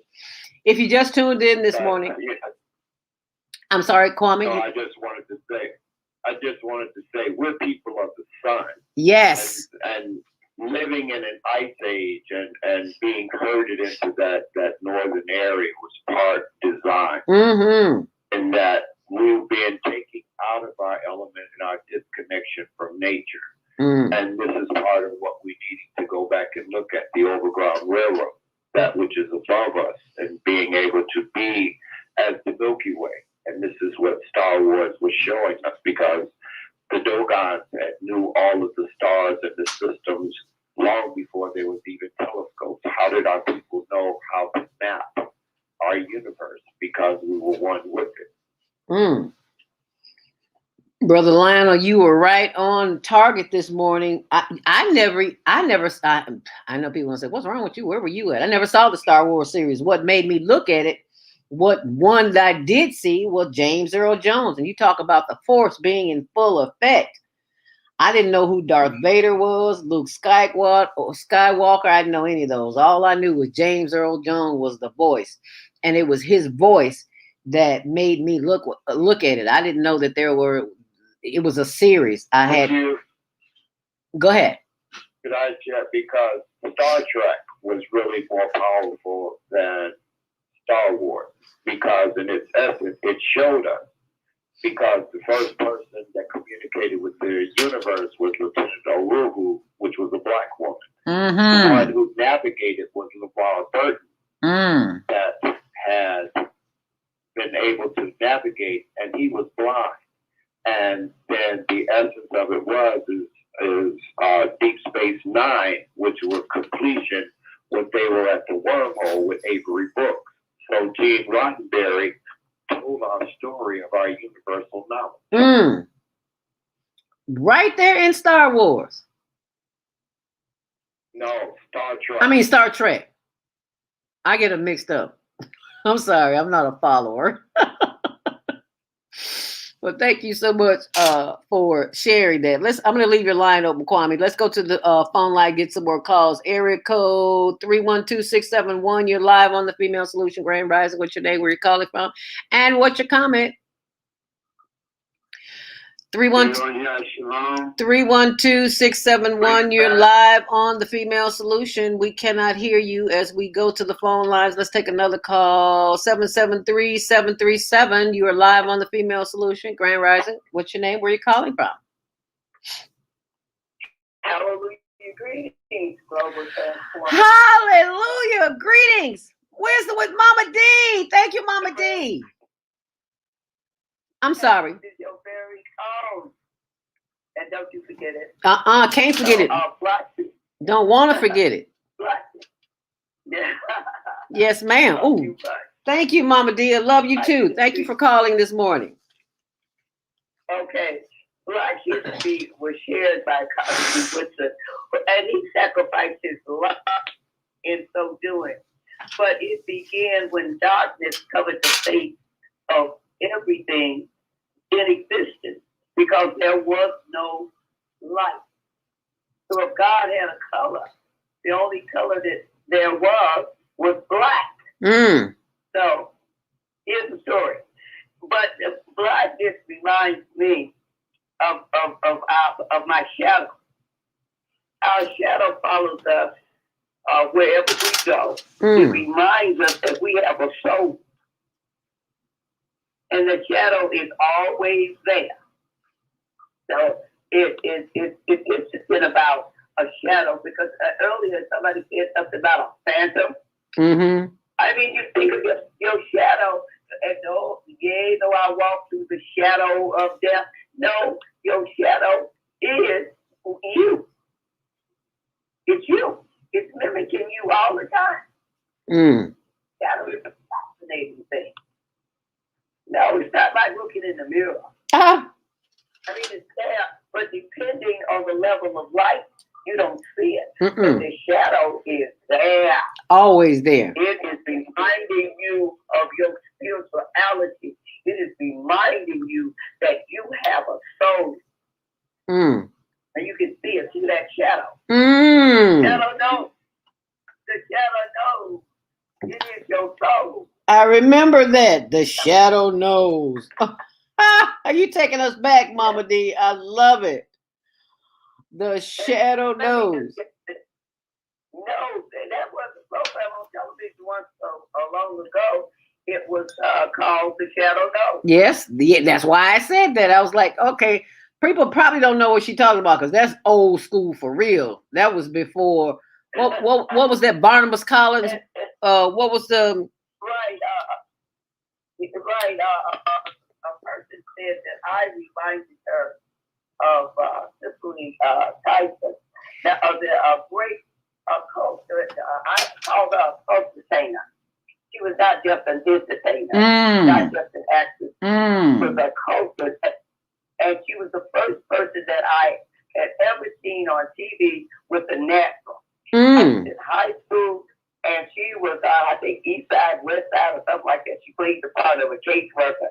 And my friend told me, oh, yeah, but you know, that head, she ought to do something to that head. Say something to the hair. She didn't do something to that head. So she exposed our darkest secret underneath the frying and dyeing and processing hair. Fried, dyed, and laid to the side. Like, and we didn't want anybody to see that because at that point in time, James Brown had not come out with our Black and Our Proud, and we were not Black and Proud. No. We were Black and James, and if somebody called you black, those were fighting words. Yes, ma'am. All that blackface mimicking of us that taught us to hate ourselves, and blackface taught the whole planet to hate us as a people. Sure did. But getting back to that hair, she was the first one that ever came across the Academy Award, and she had that cornrow style, and her eyes fucking and looking, and she was in that queenliness, you know, her cornrow out there. So, and it was just a couple of years ago when I think with California they passed a law called the Crown Act. So a black woman in the 21st century can finally wear her hair natural, wear her hair engraved, and not be fired on her job. Yes, ma'am. I had a guest on the show. We talked about it. Yes, ma'am. That we had, and it gets back to the hair. Our history was hijacked. The hero, that's why that Bible is a Black history book. If you read it, if you understand it in spirit and in truth, because the hero of that Bible is described as having woolly hair, and only the Black people, sheep and lambs, have woolly hair, and goats and kids have straight hair. So all the brown, red, yellow, and white people, they have straight hair. Only the original man has woolly hair. And the Bible that Black history book describes it. But they hijacked our Black history Bible book, and they changed the face from brass color to his feet. See, your feet bone is connected to your leg bone, and that's connected to your thigh bone, and goes up to your face bone. And if you got brass colored feet, a dark metal, then you got a brass colored face, because there are no rainbow colored people. So feet match no face. He had a woolly hair and a black face, and they colored his face white and gave him straight hair, and that's where the original hijacking started. So all the stuff that they have hijacked, it's time for us to hijack it back and tell the truth. That's what House Bill 4954 is now pending in Springfield, to put the days of respect on the school calendar, because when you change the brain, you will transform the behavior and create a better, more perfect person. If you want a more perfect union, first get together with the more perfect person. So that book, that HB 4954 on the school calendar, like wearing the color green is on the school calendar. That's about Irish unity, and that's about affirming Irish history. So the days of respect will officially affirm the three key principles of the American Civil Rights Renaissance of the 1960s. It did not start the history. It's a Renaissance. It was a rebirth. That period from 1954 to 1965. So they will visually affirm the three key principles of the movement. human and civil rights. They're the only people on the planet that had our human rights taken away from us by law. So January 15th, white color. April 4th, black color. Principles of nonviolence. Why is that the best method to use? And August 28th, black and white color. Spiritual and moral principles of righteousness, justice, peace, peoplehood, and social coexistence. And what I like about House Bill 4954 is not just because I drafted it and LaShawn Ford and Sonia Harper introduced it, and now we've got 10 other sponsors on it, but because it's from the standpoint of the Jim Crow genocide survivors, which I am one. And so they hijacked our history.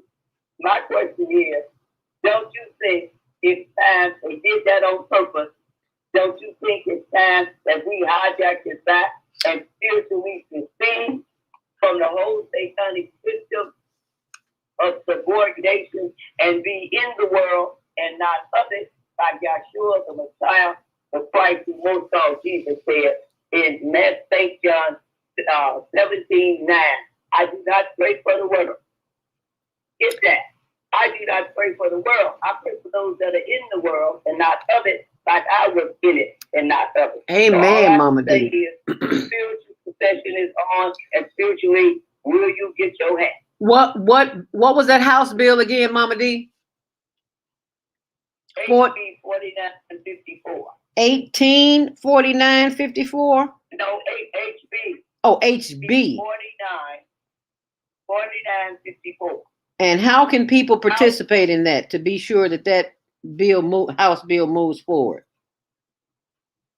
Well, it's been moving forward since last February when it was first introduced, because it's been getting more and more sponsors onto it. Okay, good. But what they can do is get in touch with their state senator or their state representative and say, we want this for the first time in our history. We want our history told from the survivors' point of view. If you go to get to the Holocaust, you go to the Holocaust survivors. Yes. So if you want to know about Jim Crow genocide, you should go to the Jim Crow genocide survivors. And so we can go into the classroom and give our firsthand experience of what it was, and not somebody else's perception and interpretation of what it was, and they were not in it, and they don't know anything about it. You get your firsthand knowledge, and that's what was wonderful to me about Cicely Tyson. And although somebody compared me to her, I will compare myself to Ida B. Wells, because I have my degree from Columbia College. She was a journalist, and she was dark-skinned, and she did. It wasn't at this time when it was a brown stick around, yellow mellow, brown stick around, and black get back. But when you can have a black woman, dark-skinned, standing up and speaking out, then you're really doing something. Amen. Thank you so much for sharing that, Mama D. It is Wisdom with Mama D. It's 8:32 on the Female Solution. My co-host today is Lionel Abdul Haq, and I want him to comment as soon as we come back from this commercial break. So you stay close, and I need you to go to YouTube right now.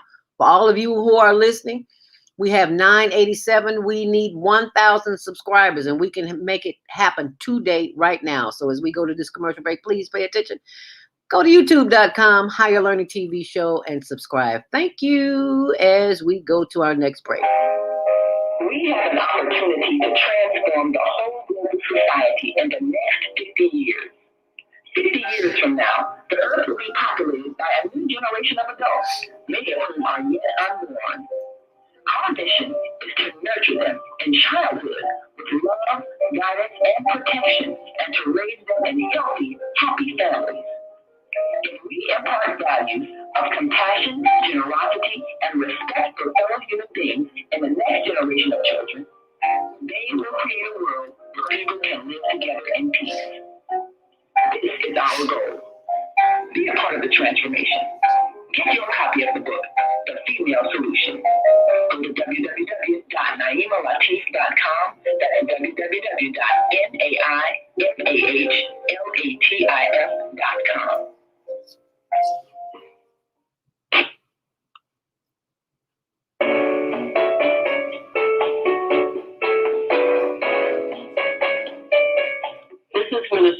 Marie Williams, spiritual counselor and advisor. I invite you to a private reading in the areas of business, health, finances, relationships for introductory cost of $20. Please call because there is a higher power that can help me help you. 312-802-4743. Peace and blessings to you all. Call me, 312-802-4743.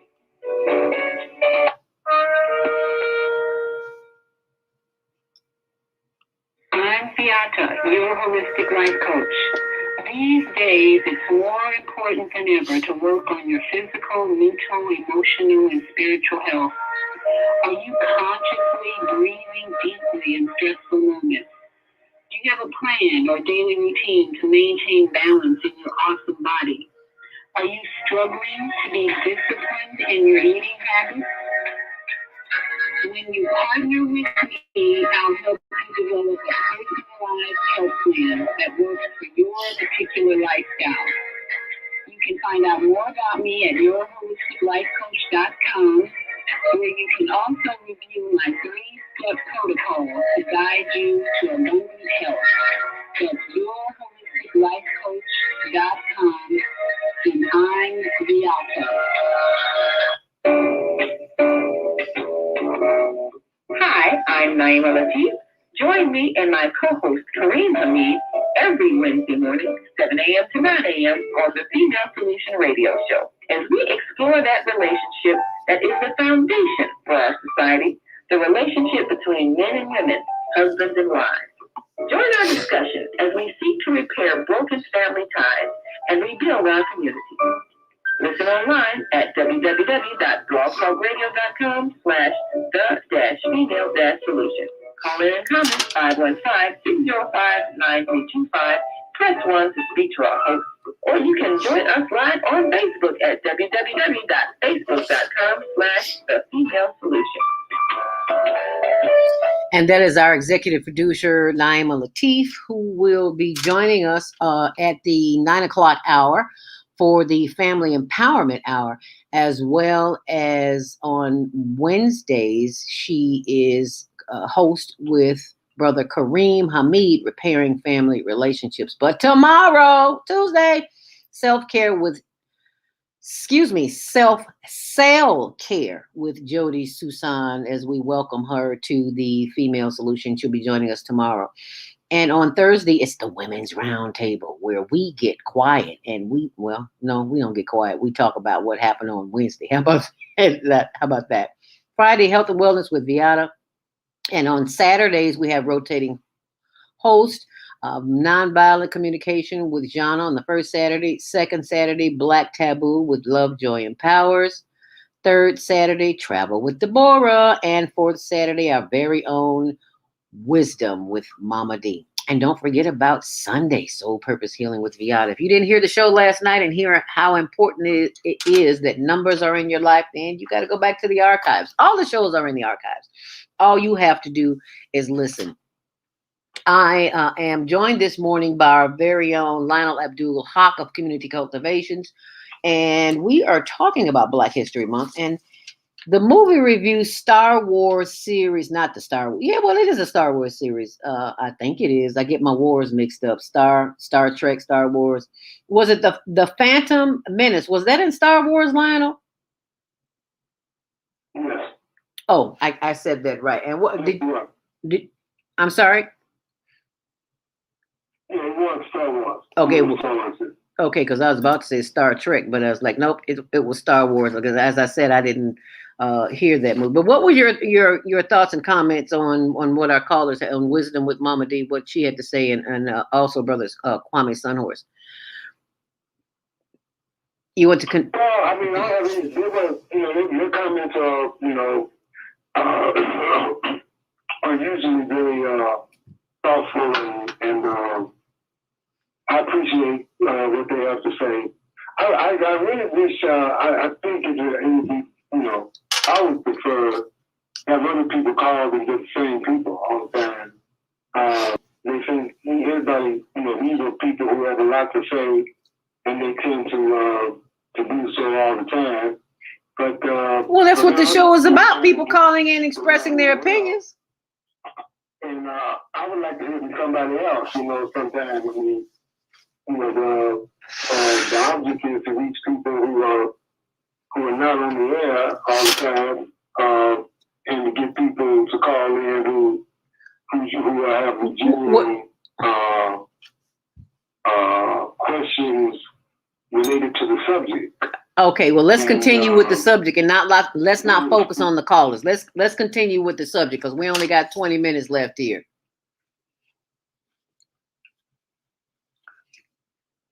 Flannel, did I lose you? Well, I thought we could, other people.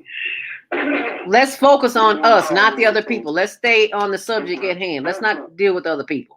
Let's just deal with the subject. You wanted to finish your statement about the movie review, The Phantom Menace. The concept is, one of the things I want to point out is that this whole idea of black and white. I mean, there's only one race, and that's the human race. Mm-hmm. And we've been divided. We've been divided through greed, through jealousy, greed, the desire for power, and that has kept us from really focusing on what's really important. I think it's really essential that we recognize that we are not God, and that the Creator is the one that we should be seeking to guide our lives. And the emphasis that I've tried to put in all of my conversations is the need for us to seriously study and try to find out who God is, and to be sincere in that, and to then devote yourself to following that guidance. Because whether you choose Christianity, Islam, or Judaism, we all have fundamental principles, and if you study them all, you'll find that those principles generally are the same. It's where you get into the doctrine, other aspects of the doctrine, that the divisions of race and nationality become predominant to the principles and the ideals that unite all of them. And that's the political aspect. And I think that's what we need to understand, that there has been a political influence to shape people's behavior using religion to do so. And religion that does not require that you be disciplined, that you be intelligent, that you feed your mind, that you be moral in your character, is not emphasizing what the Creator wants us to do. Because without a sense of morality, you are fundamentally on the wrong path. Without a sense of right and wrong that comes from the Creator, and that guides your behavior, that shapes you and prevents you from going too far to the left or too far to the right. You don't have a good solid foundation to protect you from the devils who are out here trying to make you support what they want. And this is a problem. The sport and play, the fun and games, the sin that is out here in the world that is pervasive is a testimony to the fact that we've been misled, bamboozled, run amok and led astray, and that what we claim to be in the name of our religion is really just a sham, because we're not living according to those ideals.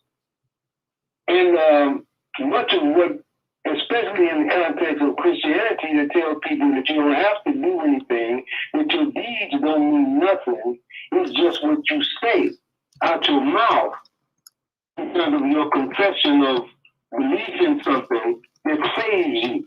No, that's not what saves you. What saves you is your character.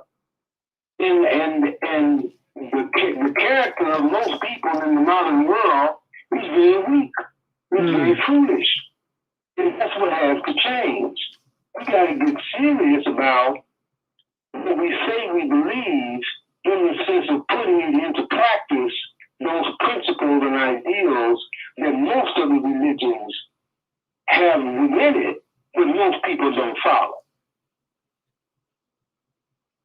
I agree with that. Many And that's what's going to save us. That's what's going to save us. It is I'm gonna say 11:45. It's 8:45. We're listening to Brother Lionel Abdul Haq, co-host of Community Cultivations, on this first Monday of the month, as well as the first day of Black History Month, Black History Year.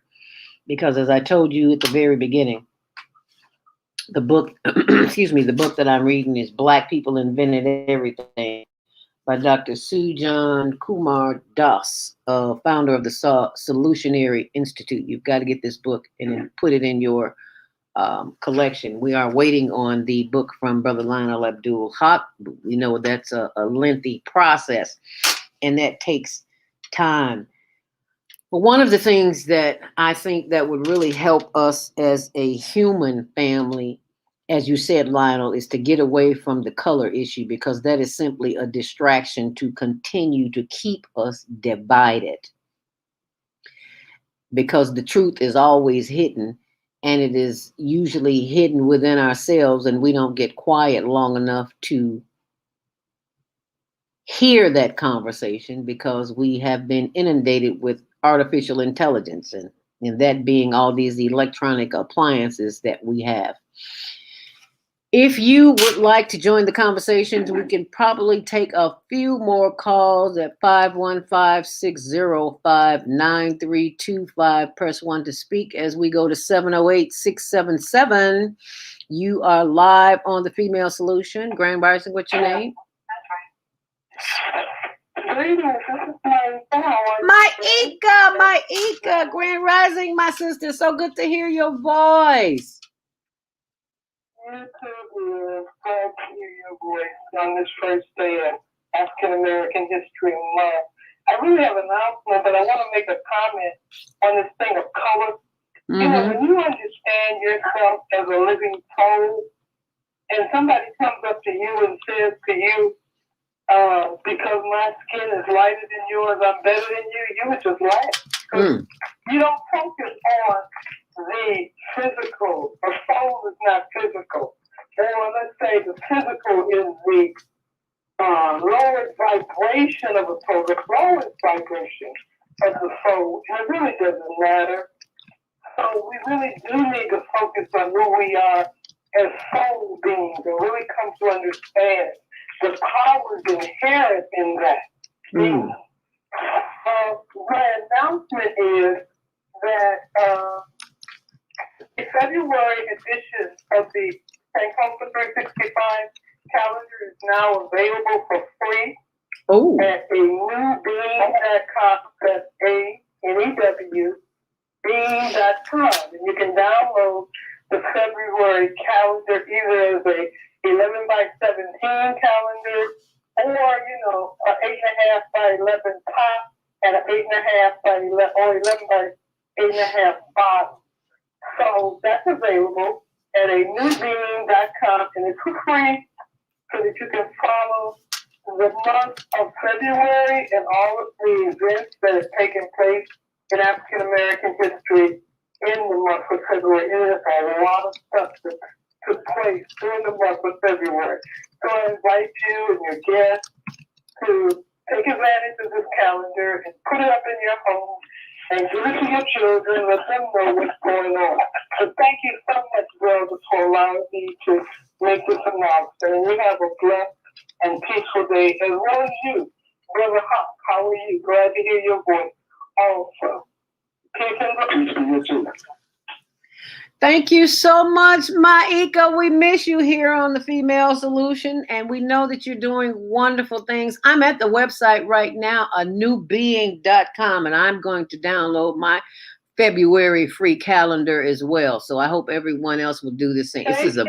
This is a beautiful. Let people know about it too. Of course. Put it on your site. I'm going to put it on my social media as well as on my blog, which I'm about to do right now. So thank you so much for sharing that information. And you know, Jody is coming on. Jody's the lady who is filling in your slot for you. She'll be on in a few minutes. She can't fill in for me. She's doing Tuesday. You know what I mean, girl. Nobody can fill in. Nobody can replace. Yes, ma'am. Nobody can replace or fill in for Maika, because there's only one Maika. But until you decide to come back, that would be Jody Susan of Susan Essential was talking about self-care. So thank you, Maika. We appreciate you. I'm not understanding what you're saying when you say self-care. Are you saying CELL? Yes, ma'am. Self-care. Okay. And self-care. Yes. Okay, well, I look forward to that. Already, she should be calling in shortly too. So, okay, so thank you so much. We appreciate you calling, Maika, and we appreciate. All right, take care now. Thank you, sweetie. We appreciate all of our listeners this morning. Jody is supposed to call in. Lionel, you want to give us a closing thought here this morning? Take your time, because we got a few minutes as we wait on Jody to call in. Well, basically, it's just peace. I wish peace be upon everyone. I think we believe it's really essential that we strive to be sincere in our efforts to know who God is and to follow what we say we believe as much as possible. That this world is changing rapidly, and I believe that it's essential that we change rapidly. The things that are going on in the world, the turmoil that is happening, the revolutions that are manifesting all over Russia, Myanmar, are signs of the time that change is on the horizon. And if we act on change in the mindset that we've been given, we're not going to make it. We've got to get back in touch with much of what we've been separated from in terms of fundamental character, fundamental human character. What it means to be human is to be a humble, caring, concerned, committed person who seeks to follow the guidance of the Creator and to be one who cultivates a better society, a better life for everyone, and being willing to sacrifice oneself in the interest of a bigger objective. That's the kind of human being that will make a better world and keep us from becoming shallow and selfish, greedy, and evil people. Stupid, fun-loving people who just want to play all the time. This is not where we need to be, and we've gotten way away from where we should be. And it's not an impossible thing. The journey of 1,000 miles begins with a single step, and with every step we make towards the truth will make 10 towards us. All right, so now. We have to get real. We have to be real about that. So what is the one thing that people who are listening to us on YouTube, Facebook, all other social media platforms, and the Blog Talk platform here on the Female Solution, what's the one thing that we can begin to do today that would send us in or down that path? Be sincere. Be sincere. I think it's to be sincere. Be To be sincere. sincere is to want to see what sin is. Mm. You want to see sin. You want to know the difference between what's right and what's wrong. You want to please God and to show yourself approved by seeking to understand, to get deep, to go beneath the surface, and to get into where the things begin, how things have changed from the way it was in the beginning. Mm. Because it wasn't always this bad. And most of the things that we are suffering from today came in recent history. They weren't a part of the old days. It wasn't a part of the original character of human life. And we got to get back in touch with principles and be sincere in our devotion to our Creator. And if we seek it, we'll find it. It's not complicated. It's not hard. If you sincerely want to do what's right, and you sincerely want to know what's right, God will show you the way. Amen. And that's from our own brother Lionel Abdul Haq of Community Cultivations. As we celebrate the first day of Black History Month here on the Female Solution on Monday Morning Mindfulness, celebrating legendary, iconic actress, Queen Mother Cicely Tyson. Do you have contact information for people to contact you, Lionel? My email is lionelabdulhaq@gmail.com. My phone number is 773-642-1453. I like talking to people. I'm old-fashioned in that way. And I would appreciate hearing from anyone. And just to be sure, I'm typing the information in there. It says Lionel Abdul Haq at Gmail. That's Lionel, LIONEL ABDULLHAQQ at gmail.com, correct? And one L. And one L. Oops, see, I'm glad. I did say one L. Lionel Abdul Haq. You said two L's and Abdul. I'm sorry, I only typed one. Okay. And what was the phone number? 312-642. I'm sorry, my bad. 773-642-1453. Yes. I got it right. Okay, the information. Gotcha. The information is there. If you all want to contact Lionel, there he is. You can email him. And thank you so much, Lionel, for sharing your thoughts and words of wisdom with us today as we come to a close of the show. Be sure and join us on the 9 o'clock hour for the empowerment hour with our very own executive producer, Naima Latif. But right now, we are going to the phone lines with our Tuesday host, and that would be Jody Susan of Susan Essentials. And she's going to explain to you very briefly, we've got about a minute here, on what to expect tomorrow. Hi, Jody. Welcome to the Female Solution. Good morning. Grand Rising. What can we expect tomorrow as we welcome you to the Female Solution? Well, new stuff. I am being joined by Stephanie Hunter of the Hunter Method. Actually, she and I used to go to high school together at Barrington High School. And she created, after doing years of massage, she created a commercial. Oh, no, that's our closing. We have to play that. Oh, okay. Let you know you got less than a minute. Pain-free. So if you want to be pain-free, tune in. So that's it. And we'll talk more later, but she's amazing and highly studied, and she's endorsed by Tony Robbins and his wife. Oh, wow. That's powerful. I'll be listening. You know, Tuesdays is my don't call me day. Don't text me. Don't fax me because I won't be there. But I'll be listening in the morning. I promise you. So we will. I will join the conversation this morning.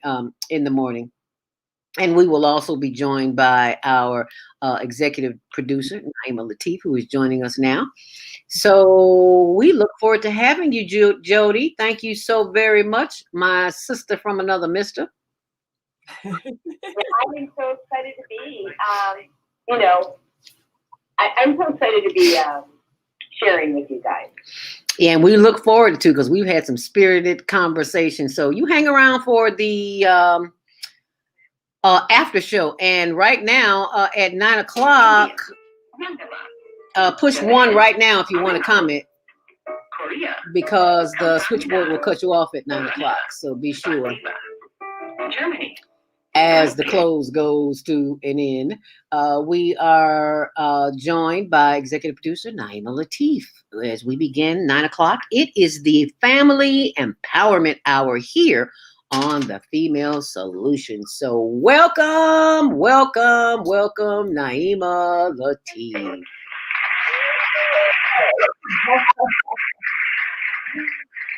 And I want to remind all of those who are watching to go to your YouTube channel and subscribe to the channel, Higher Learning Network. Higher Learning TV Show. Higher Learning TV Show. One of the things that we do is encourage people to choose what they're going to listen to and watch, because everything that you put into your mind is programming. And when you're constantly listening to things that make you sad or depressed or fearful, not only are you changing your mood, you're changing your body chemistry. And we're going to learn so much from Jody. I'm really excited about Tuesday's show. But we have the power to be eternally youthful if we would just stop destroying the energy in our bodies by ingesting all of this negative energy, all of this negative information, all of the images, all of the words and sounds that we're choosing to watch on these other programs that do nothing but fill us full of fear and dread and sadness. So we have to choose what information we're going to digest every day. So we need to be watching Higher Learning TV on YouTube. TV show. Yes, Higher Learning TV show on YouTube is, what does the title say? Higher Learning. You're going to get some empowering information. Of course, it's also one of those programs that are advocated on the On Air network, and On Air has a wonderful global guide to those broadcasts, the TV shows, the internet radio shows, YouTube channels that are raising our consciousness. And this is alternative media that gives you not only hope and a sense of well-being, but also affects your body chemistry. Because anytime you are hearing or seeing something positive, it's changing your energy, which is changing your body chemistry, which is enhancing your immune system. So it's making you a healthier person when you listen to good news that is empowering you and giving you a vision of reality that is hopeful rather than dreadful.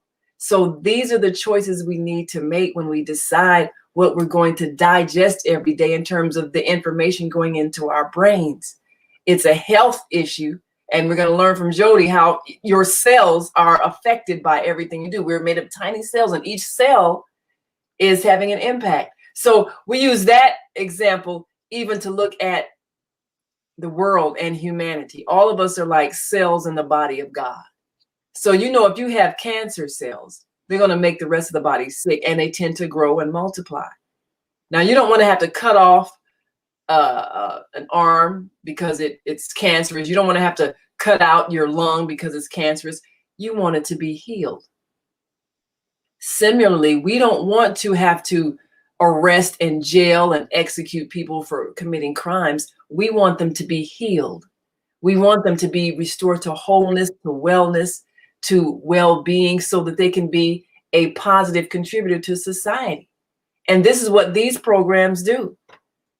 They help people who are suffering from an internal illness brought about by a wrong thought about themselves. Something that Maika said, which is a critical point: we're souls inside a body.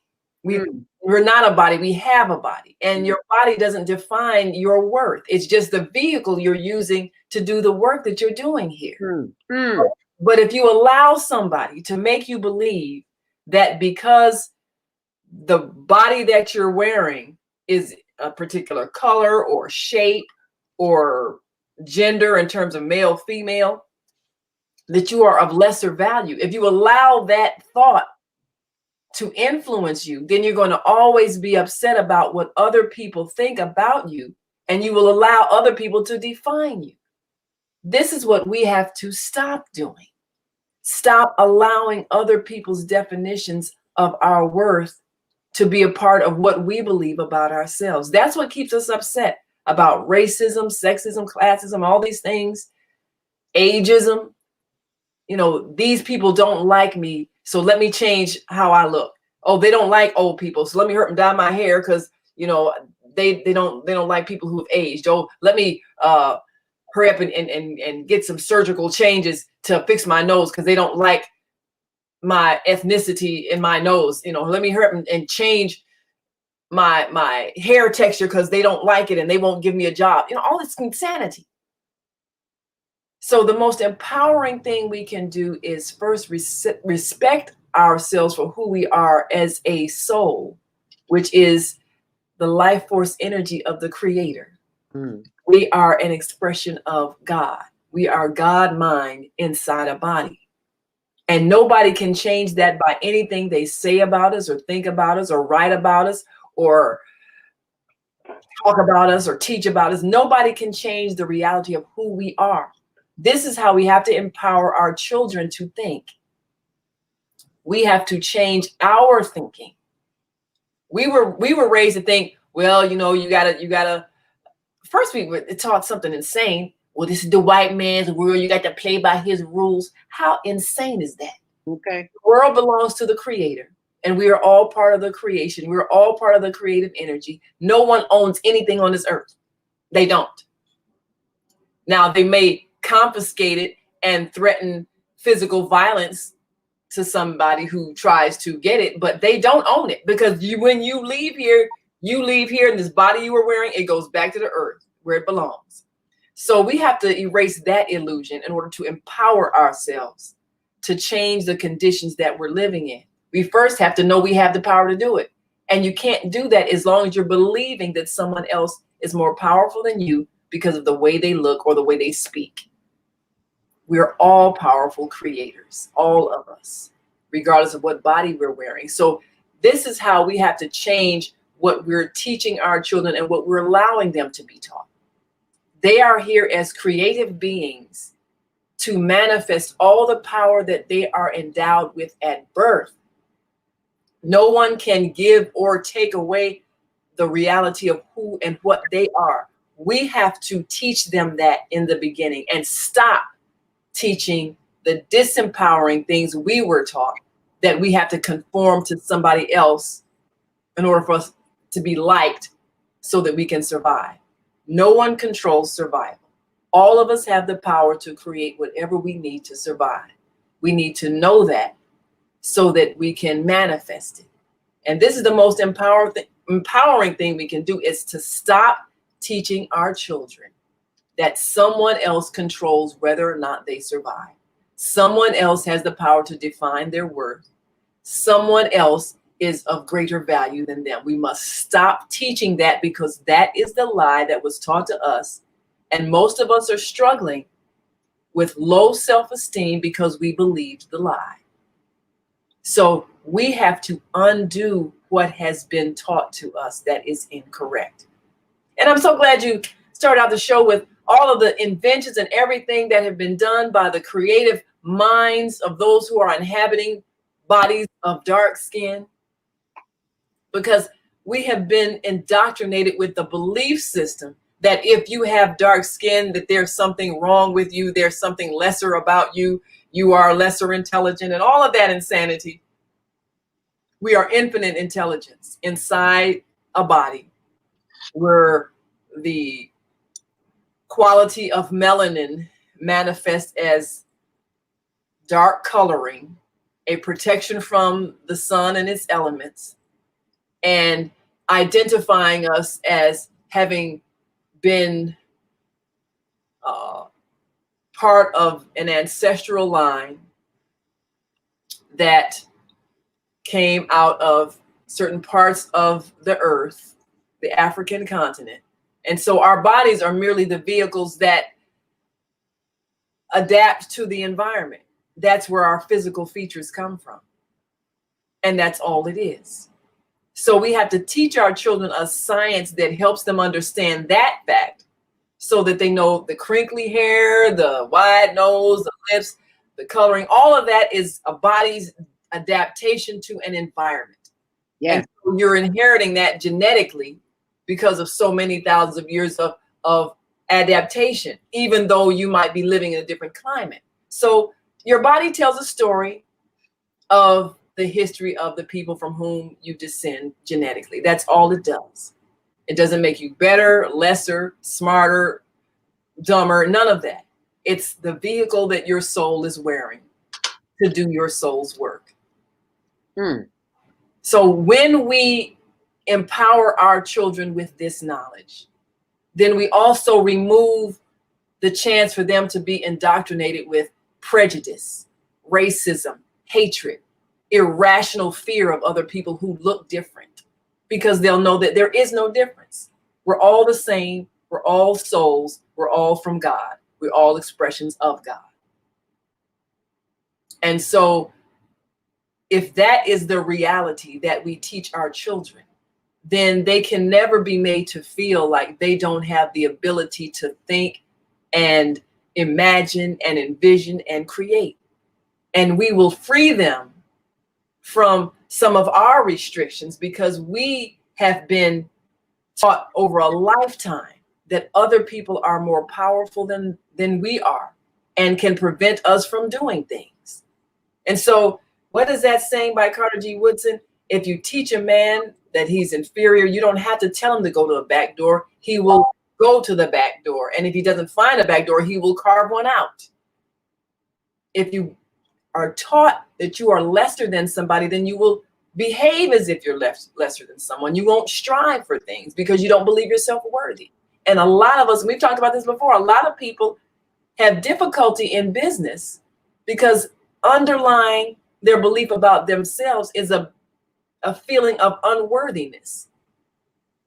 I'm not worthy to charge you money for my skills, even though these skills cost me money to learn them, and I have mastered them and I'm good at what I do, but I hesitate to give you a price for what I do because inside I don't feel worthy. And so many of us will, and I've seen people do this often. They have a skill and they're in the business of supplying this skill. Comcast business account payment. The heck is one, two. And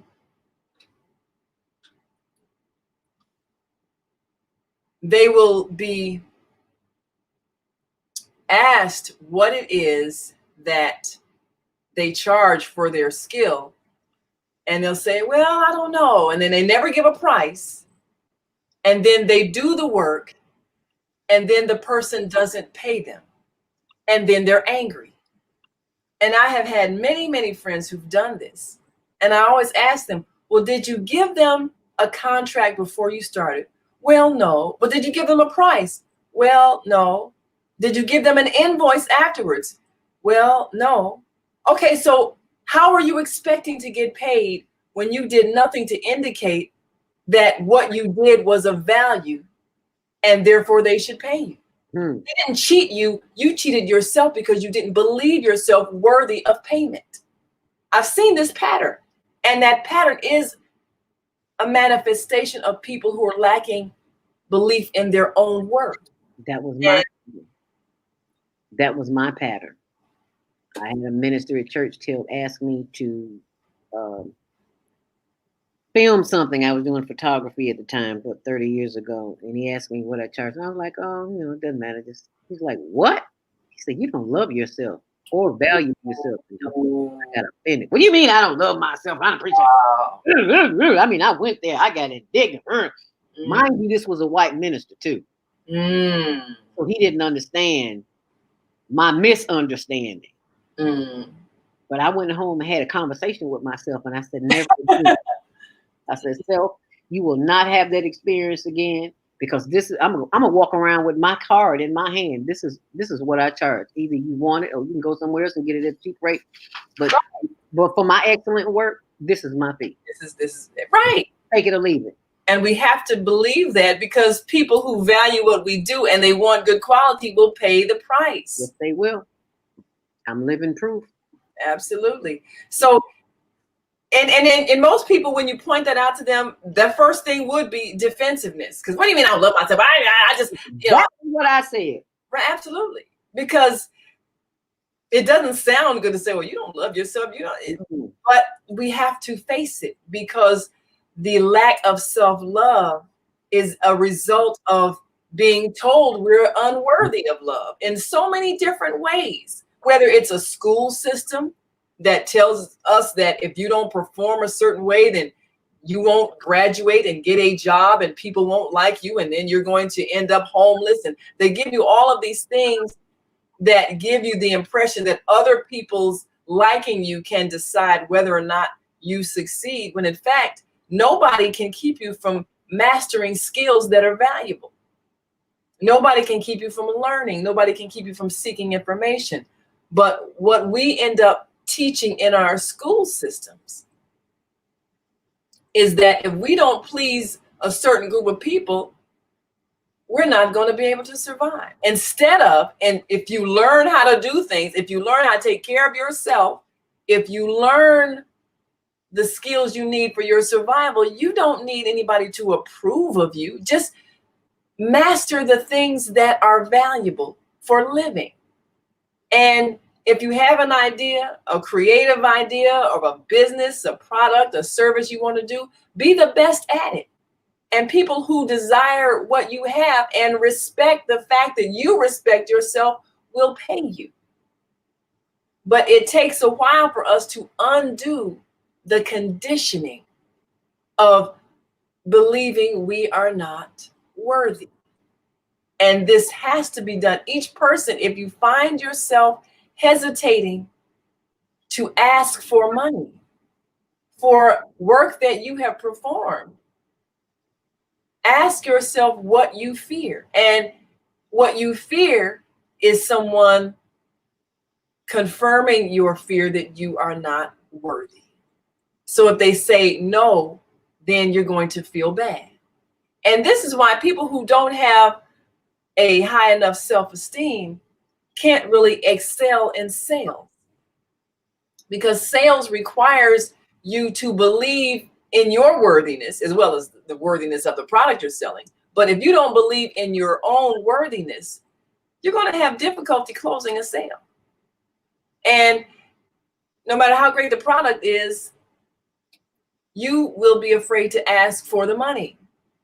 And I have seen people also lose money selling products, because they'll say, well, I'll just let you have it for a while and see how it works. And then, if you like it, pay me.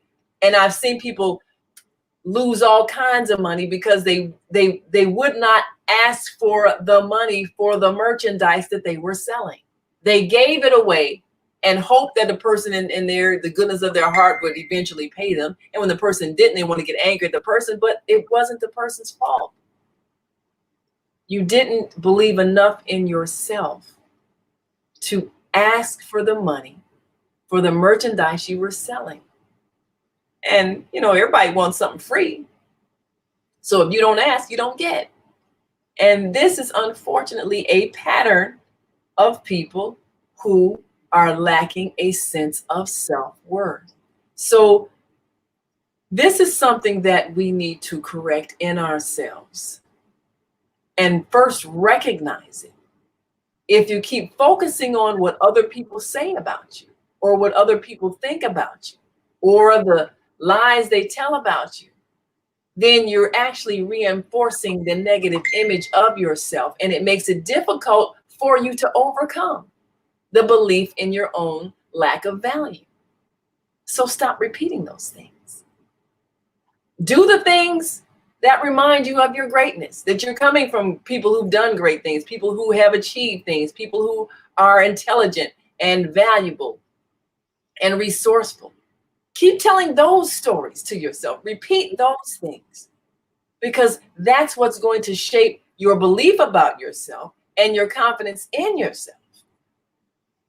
And then recognize what you're saying to your children. If you are raising children, especially if you're at the age where you're raising school-age children, you have got to make sure that you instill in them a sense of power, a sense of capability, a sense of worthiness.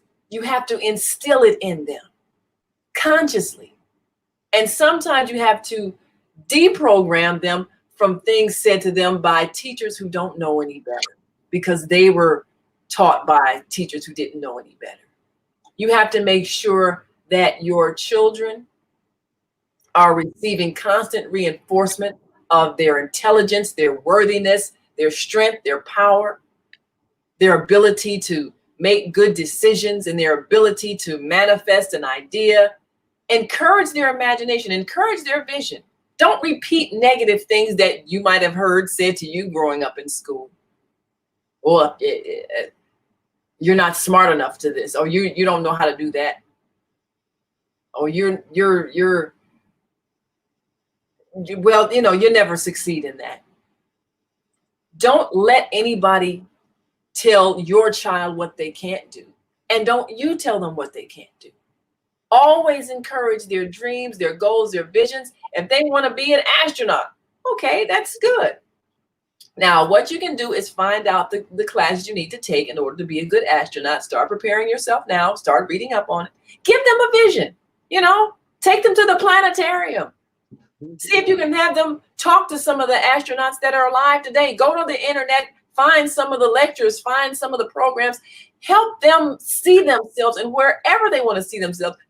We ain't got no money to be sending you to school for that. Do not kill a child's dreams by your lack of belief in your own self, and therefore your lack of belief in them.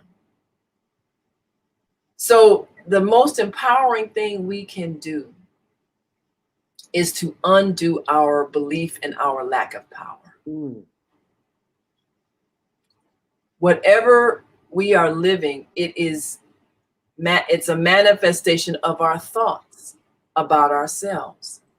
So if a person finds themselves living in a rundown apartment, don't blame racism. Don't blame the president. Don't blame your alderman. If you're living in a home, no matter what it looks like, if the curtains are torn and raggedy, ask yourself, why am I not either sewing up these curtains or buying some new curtains? If the floors are dirty, ask yourself, why am I not mopping the floors for myself, because I want to feel like I'm in a clean environment? If there are dirty clothes all over the floor, ask yourself, why am I living in disorder? Why don't I tidy up for myself? Because most of the time, the reason why we get depressed and sad is because of the atmosphere we're allowing ourselves to live in. If on your block there is trash all up and down the street, whiskey bottles, don't blame the city, don't blame the alderman. They should come and clean this up. You live there. Clean up where you live for yourself. When I was in China, and I was surprised, I was walking down, looked like the downtown area, because I was on my way to the airport. I had to take the subway in China. I'm walking the downtown area. I'm seeing the shop owners out there hosing off the front of their business, sweeping. I didn't see a garbage can anywhere, but I saw no garbage. Mm-hmm. So the thought is, I'm going to keep my place clean. And they did. And some of these folks, they didn't look like the hired help. They weren't city workers. This is the business I own. I'm out here with a broom. I'm out here with the hose cleaning off the sidewalk so that it's clean. I'm doing this for me because of my pride in myself. Mm-hmm. And I said, now, when's the last time I saw people who own a business out there cleaning up the street if there's trash? No, they'll complain that the city didn't come and clean it up, or somebody else is supposed to do it, or all these kids that come past here and they throw these potato chip bags on the street and they leave them right there. Right. So why are we not having enough pride to do things for ourselves? If you don't feel you're worthy of cleanliness, then you allow your environment to stay dirty. So wherever you live, it's a reflection of the individual and collective consciousness, the collective belief about your worth. It's not for someone else to come and make you feel worthy of a nice garden with flowers and clean streets and grass and trees. It is your power to create. You can plant those things. You can cultivate those things. You can pick up the garbage. If you don't do it, that means you don't believe you're worthy of it.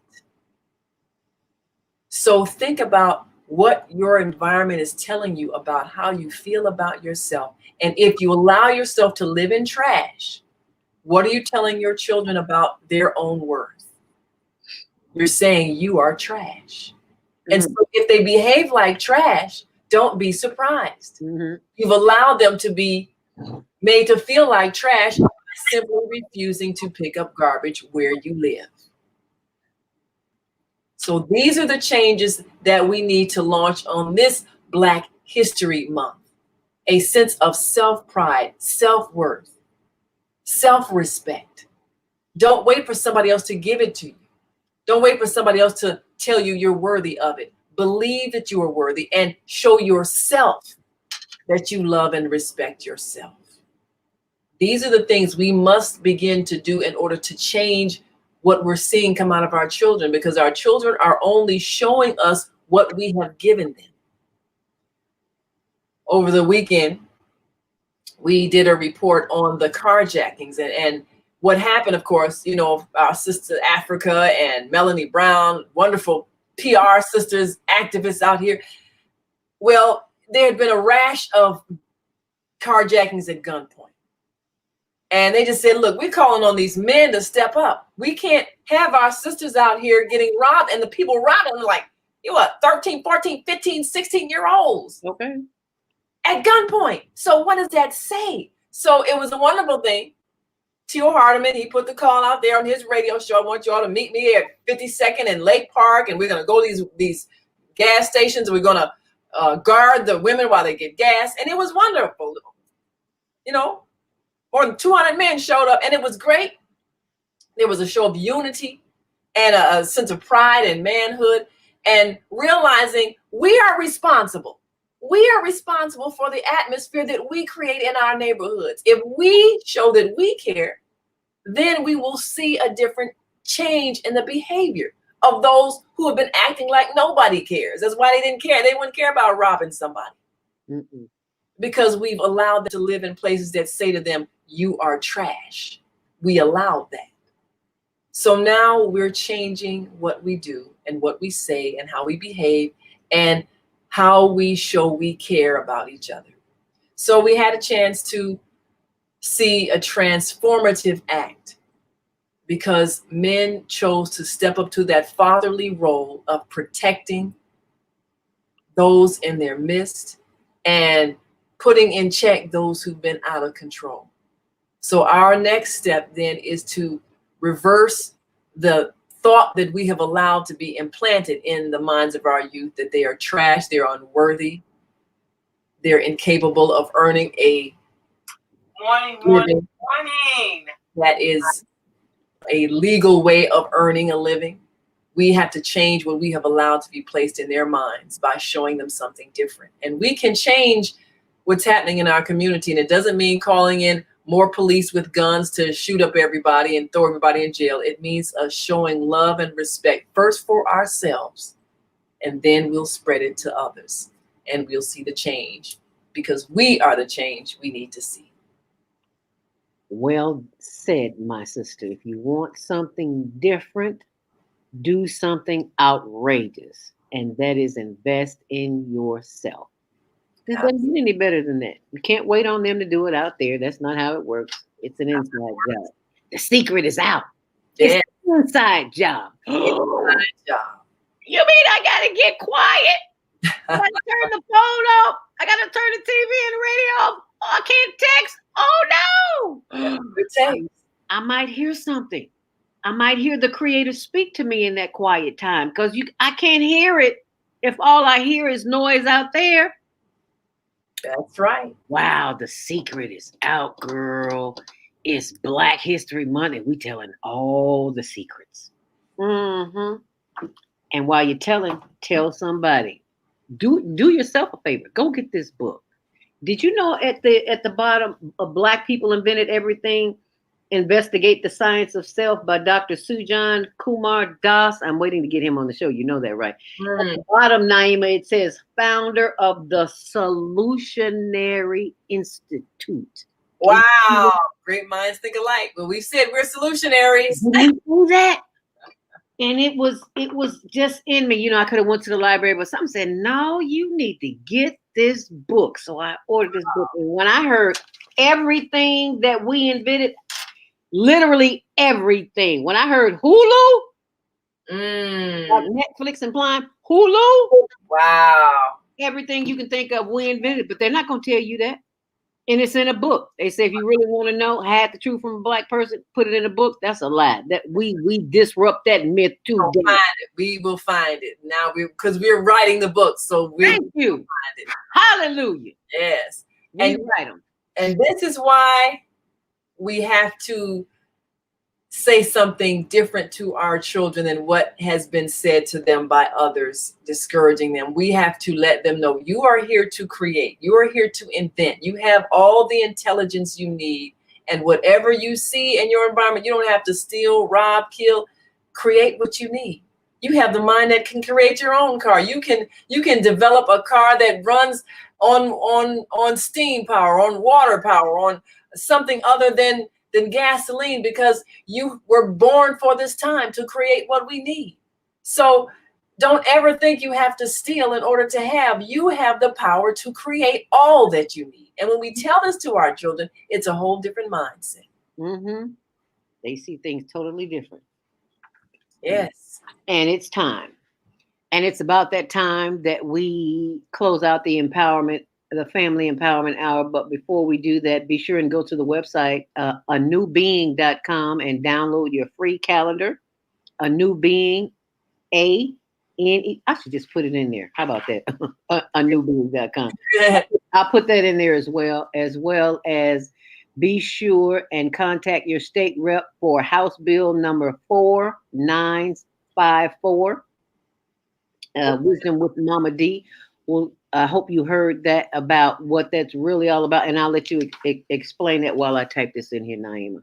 Yes. Well, you know, we're doing powerful things. We're creating new laws, new legislation. That's what it's all about. Of course, Mama D, she's been responsible for a lot of changes that have occurred. I think I first met her when she was getting 71st Street changed to Emmett Till Road in honor of Emmett Till, working with Mamie Till Mobley.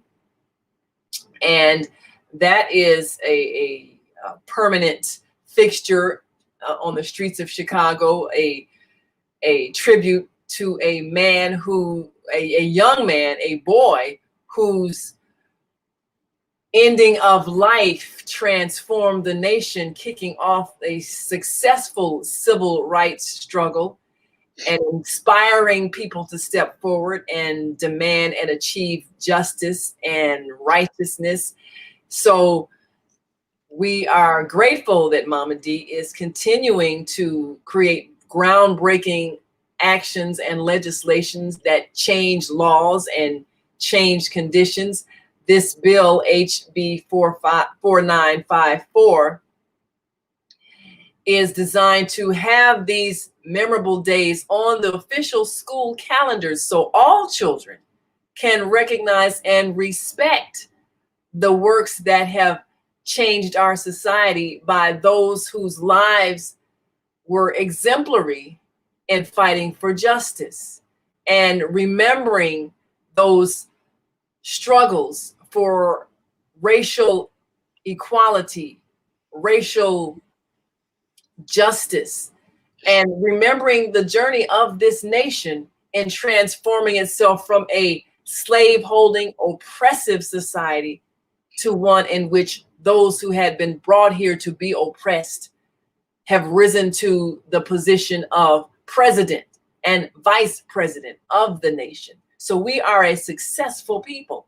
So we're commemorating these days on the calendar, those significant days in our struggle, so that we can teach what we have gone through and we can respect how far we have come, so that we know that it is possible to transform the world with the power of your spirit, which is what we have done as a people. So the days of respect that Mama D has placed on the official school calendar, according to this legislation, will change the thinking of future generations.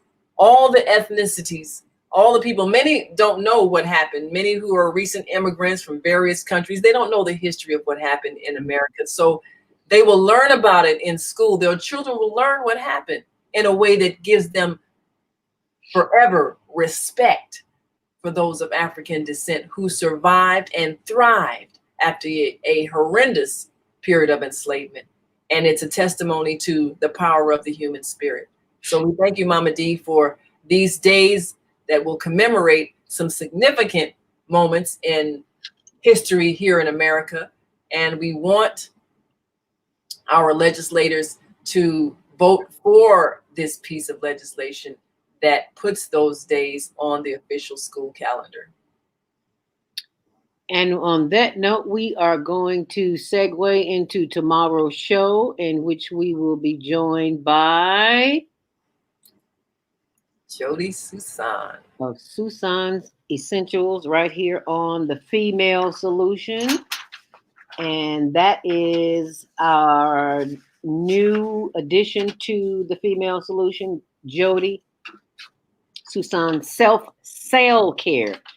And I'm going to put that up because someone asked, what is cell? Is that S-E-L-L? No, cell. Like a cell phone, but no, the cell within.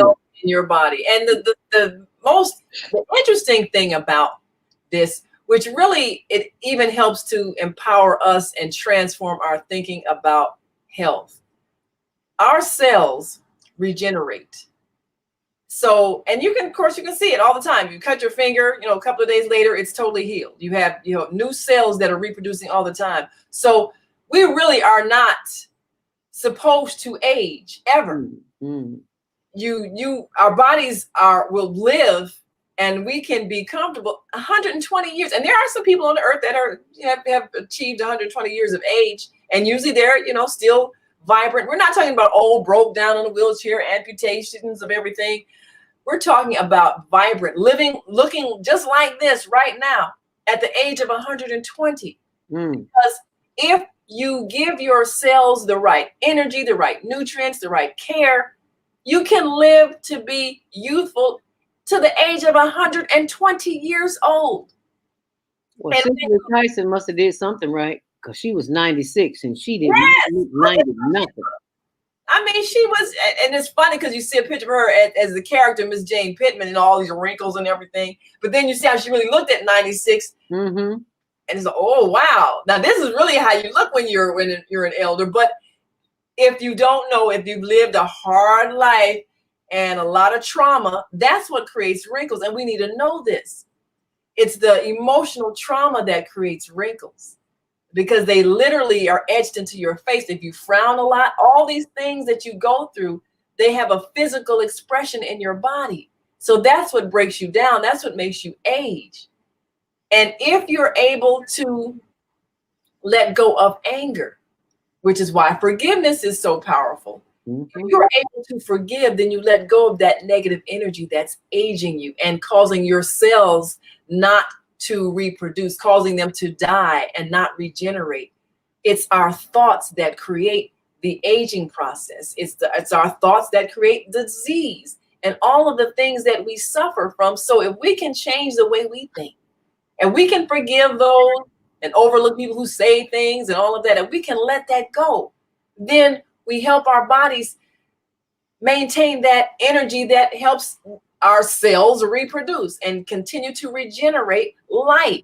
And then, of course, if we're eating live food and not dead food, not corpses, sorry, meat eaters. I mean, you're eating an animal corpse, and it's usually And heavy what body. you got aches and pains in your body, you got headache and heartache and tremor, all that good stuff. Dead flesh. So if you learn how to take care of yourself, then rather than you have to spend a whole bunch of money for insurance so that the hospital will take care of you, and if you don't have insurance, then they don't take care of you. I mean, to not get wrapped up in that stress of, I don't have money, I don't have insurance, I need to go to the hospital, I got all these pains, I'm suffering. By the time I get to the hospital, they tell me I'm at stage 4 cancer, all of that.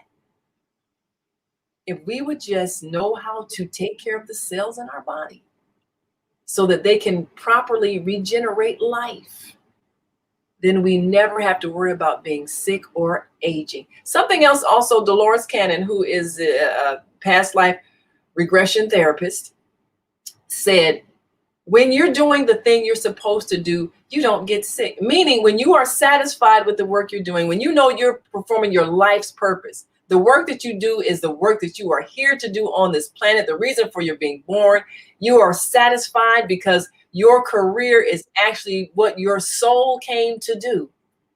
You are at inner peace and you don't get sick. It's the stress of doing a job that you hate around people that you don't want to be around that makes you sick. When people say, oh, you make me sick, that's literal. People make you sick. Yep. But when you love what you do, you're not working, you're having fun every day. Right. So when you live a life where you know you're doing your purpose, you are in a state of inner peace and you don't get sick. So this is what she was saying about even wellness, is that you have to do what you love for a living. And when you do what you love for a living, then the abundance comes to you because you value what you do and people value you and they pay you and you're living according to what you know that you should be doing, because it's what you have chosen to contribute to the world, your creative energy. So whether it's entertainment, whether it's electronics, whether it's working with your hands, building houses, whether it is a new cosmetic line you created, whatever it is you do, whether it's talking on the phone and being a counselor, whatever it is, in your soul, this is what you were born to do. This is why you were here, and you love what you do, and you're in a state of joy when you do it. And so you don't have a feeling of, I'm going to work every day, I gotta go to work. You get up, I'm gonna do my work today, and you're excited about it. And you never get sick because you're at peace. And this is why we have to let our children explore what it is that they want to become. And we have to allow them to dream and vision and support their vision for what they want to become, because they know that they came here for a purpose. We can't allow a society to tell them, you can't be this, you can't be that. Well, I don't have the money to put you through school, so you can't be, because I can't be, because I'm not enough. We have to stop thinking limitation, because that's what's making us sick. That's what's making them sick. That's what's making them angry. That's what's making them violent. So when we stop this cycle of disbelief and lack of vision, then we change everything. We change the world we have created. And that's exactly, excuse me. Yes. That is exactly what happened to Cicely Tyson. She told the story of how, I believe it was the Emmy. She won an Emmy. Yes. And it's posted on my blog on zeldaspeaks.wordpress.com. The part of the video that I showed this morning, but most of it is, it's on our YouTube channel. So go to the YouTube channel, Higher Learning TV show. In that interview, she talked about how her mom told her as a child, baby, no, you ain't going acting on the stage in front of people. What? Girl, you going to get you a handmade job and do like everybody else. But when she went to get that Emmy, she said her mom told everybody after it was over with and she's around, they're in the back and everybody's crowding around her mom, congratulating her. She said, her mom said, see there, I told y'all, my baby, ever since she was a little bitty girl, that's all she used to do was sing and her dance. And Cicely said she looked at her mama and said, what? When were you telling people? This is what Cicely Tyson said. Her mother said. Her mother told her she better get her a job washing clothes, working for white folks like everybody else do. What makes you think that you can be on stage? And here she is almost 100 years later. Baby, when they say black don't crack, they was talking about Cicely Tyson. So you could not tell that woman was 96 years old. Go to the YouTube and channel, the Higher Learning TV show, youtube.com, Higher Learning TV show, and see that video. It's there. And then go to my WordPress, zeldaspeaks.wordpress.com. It's a 17-minute video. Oh, yeah. I have seen that. And you know what's funny? Oprah Winfrey, she talks about her relationship with her mother as well, because her mother, they did not get along at an early age. But then, of course, when she got to be the famous Oprah Winfrey, her mother was like, oh yeah, I always knew she was gonna be something. But these are the same people, because Oprah was also raised by her grandmother that said, well, look, find you some good white people to work for, because and that was all you can envision. That was gonna be your life. And so nobody was thinking she was going to be this mega mogul that's influencing world politics and everything. Nobody saw that. Nope. But once she did it, oh yeah, we knew she was going to be something special. And the same thing, Tyler Perry went through the same thing. Just not being told that he would be anything great. And matter of fact, Steve Harvey, I don't know if you ever saw his discussion about, he had a teacher that when she was asking class, what do you want to be? And he said he wanted to be on TV. And she was like, what do you mean you want to be on TV? That's so stupid. And just berated him like he did the dumbest thing in the world. Wow. Broke him down and sent a note home to his parents. And I gave him an assignment to say what he wanted to be. And he said he wanted to be on TV. That's just an impossible thing for a little black boy. What's the matter with you? Wow. And so he said his father said, well, boy say he want to be on TV. Let him say he want to be on TV. So of course now, years later, you got Steve Harvey all over the TV, got him shows, everything, big game shows, talk shows, radio, everything. And he said what he does every year is send that teacher a brand new TV set. Oh, wow. Get out of here. Yes. Just so you know, so you can watch me. I know that's right. In all shape, form, and fashion. Yes. That's powerful. So you think about how people will try to kill your dream. And many people have tried to kill our children's dreams. And when I look at young people who are out committing acts of violence, someone killed their dream. Someone made them believe they were nothing. And if you want something, you're going to have to take it by force and violence. Someone did that to them. Maybe could have been the parents they raised who didn't have their own vision. Could have been a teacher that didn't understand them. Could have been a neighbor that told them they were no good. But somebody killed their dream. And that's why they're out making nightmares for other people. So we have to give them their dreams back. We have to heal the hurt that we caused them in making them believe that they didn't have the power to create whatever it is that they need, because they do. They can build a car better than any car they can steal. They need to know that. And so we have to teach them that. And this is our task right now, to undo that negative thinking that was forced upon us and made us feel unworthy and us feel incapable. we have to erase that in ourselves so that we can erase what was put upon our children that have made them self-destruct. And we can do it. We can do it, but it's got to be a habit. We have to continuously repeat those things and constantly reinforce the idea. We are winning. We are winning. We are winning. And we can create anything, because look at that book that says all the things we invented, everything we're using. So they have to know they have that same power, and we have to keep telling them that, and then they will manifest it. And I love the fact that this generation of children, youth, young adults, because they're not children, they're doing things that we didn't even think about doing. Absolutely. They're doing it so well. So as we close out today, be sure and get for Black History Month. This is the only book you ever need. As far as I'm concerned, for right now anyway. Black people invented everything. Can you say that with me? Black people invented everything. And anybody who doubts that, pick up the book and we'll debate about it live on the air. Well, you know, when you work, you try to figure out how to make the work easier. So it's always the people who do the work who come up with the inventions, because they figure, how can I do this without having to work so hard? And that's what comes up with an idea.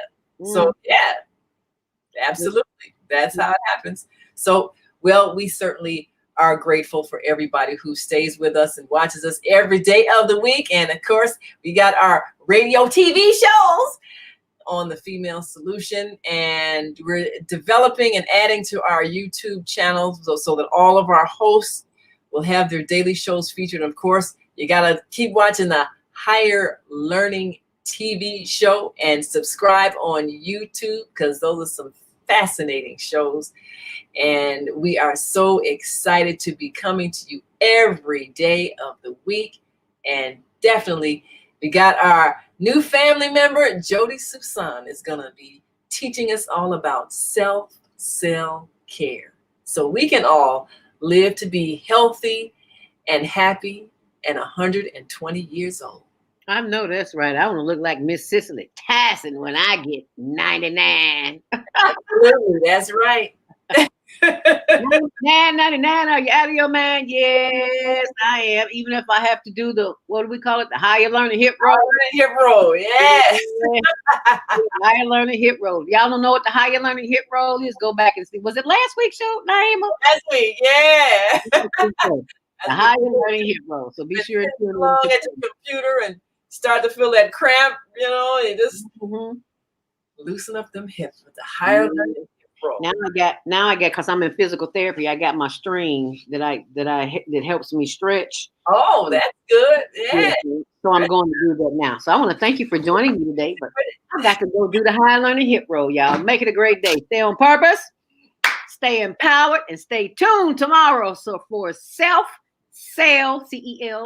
care with Jody Susan, right here on the Female Solution and Higher Learning TV show. Oh, go and subscribe right now. Higher Learning TV show. Peace. Bye-bye now. Shalom. Namaste. Hotel.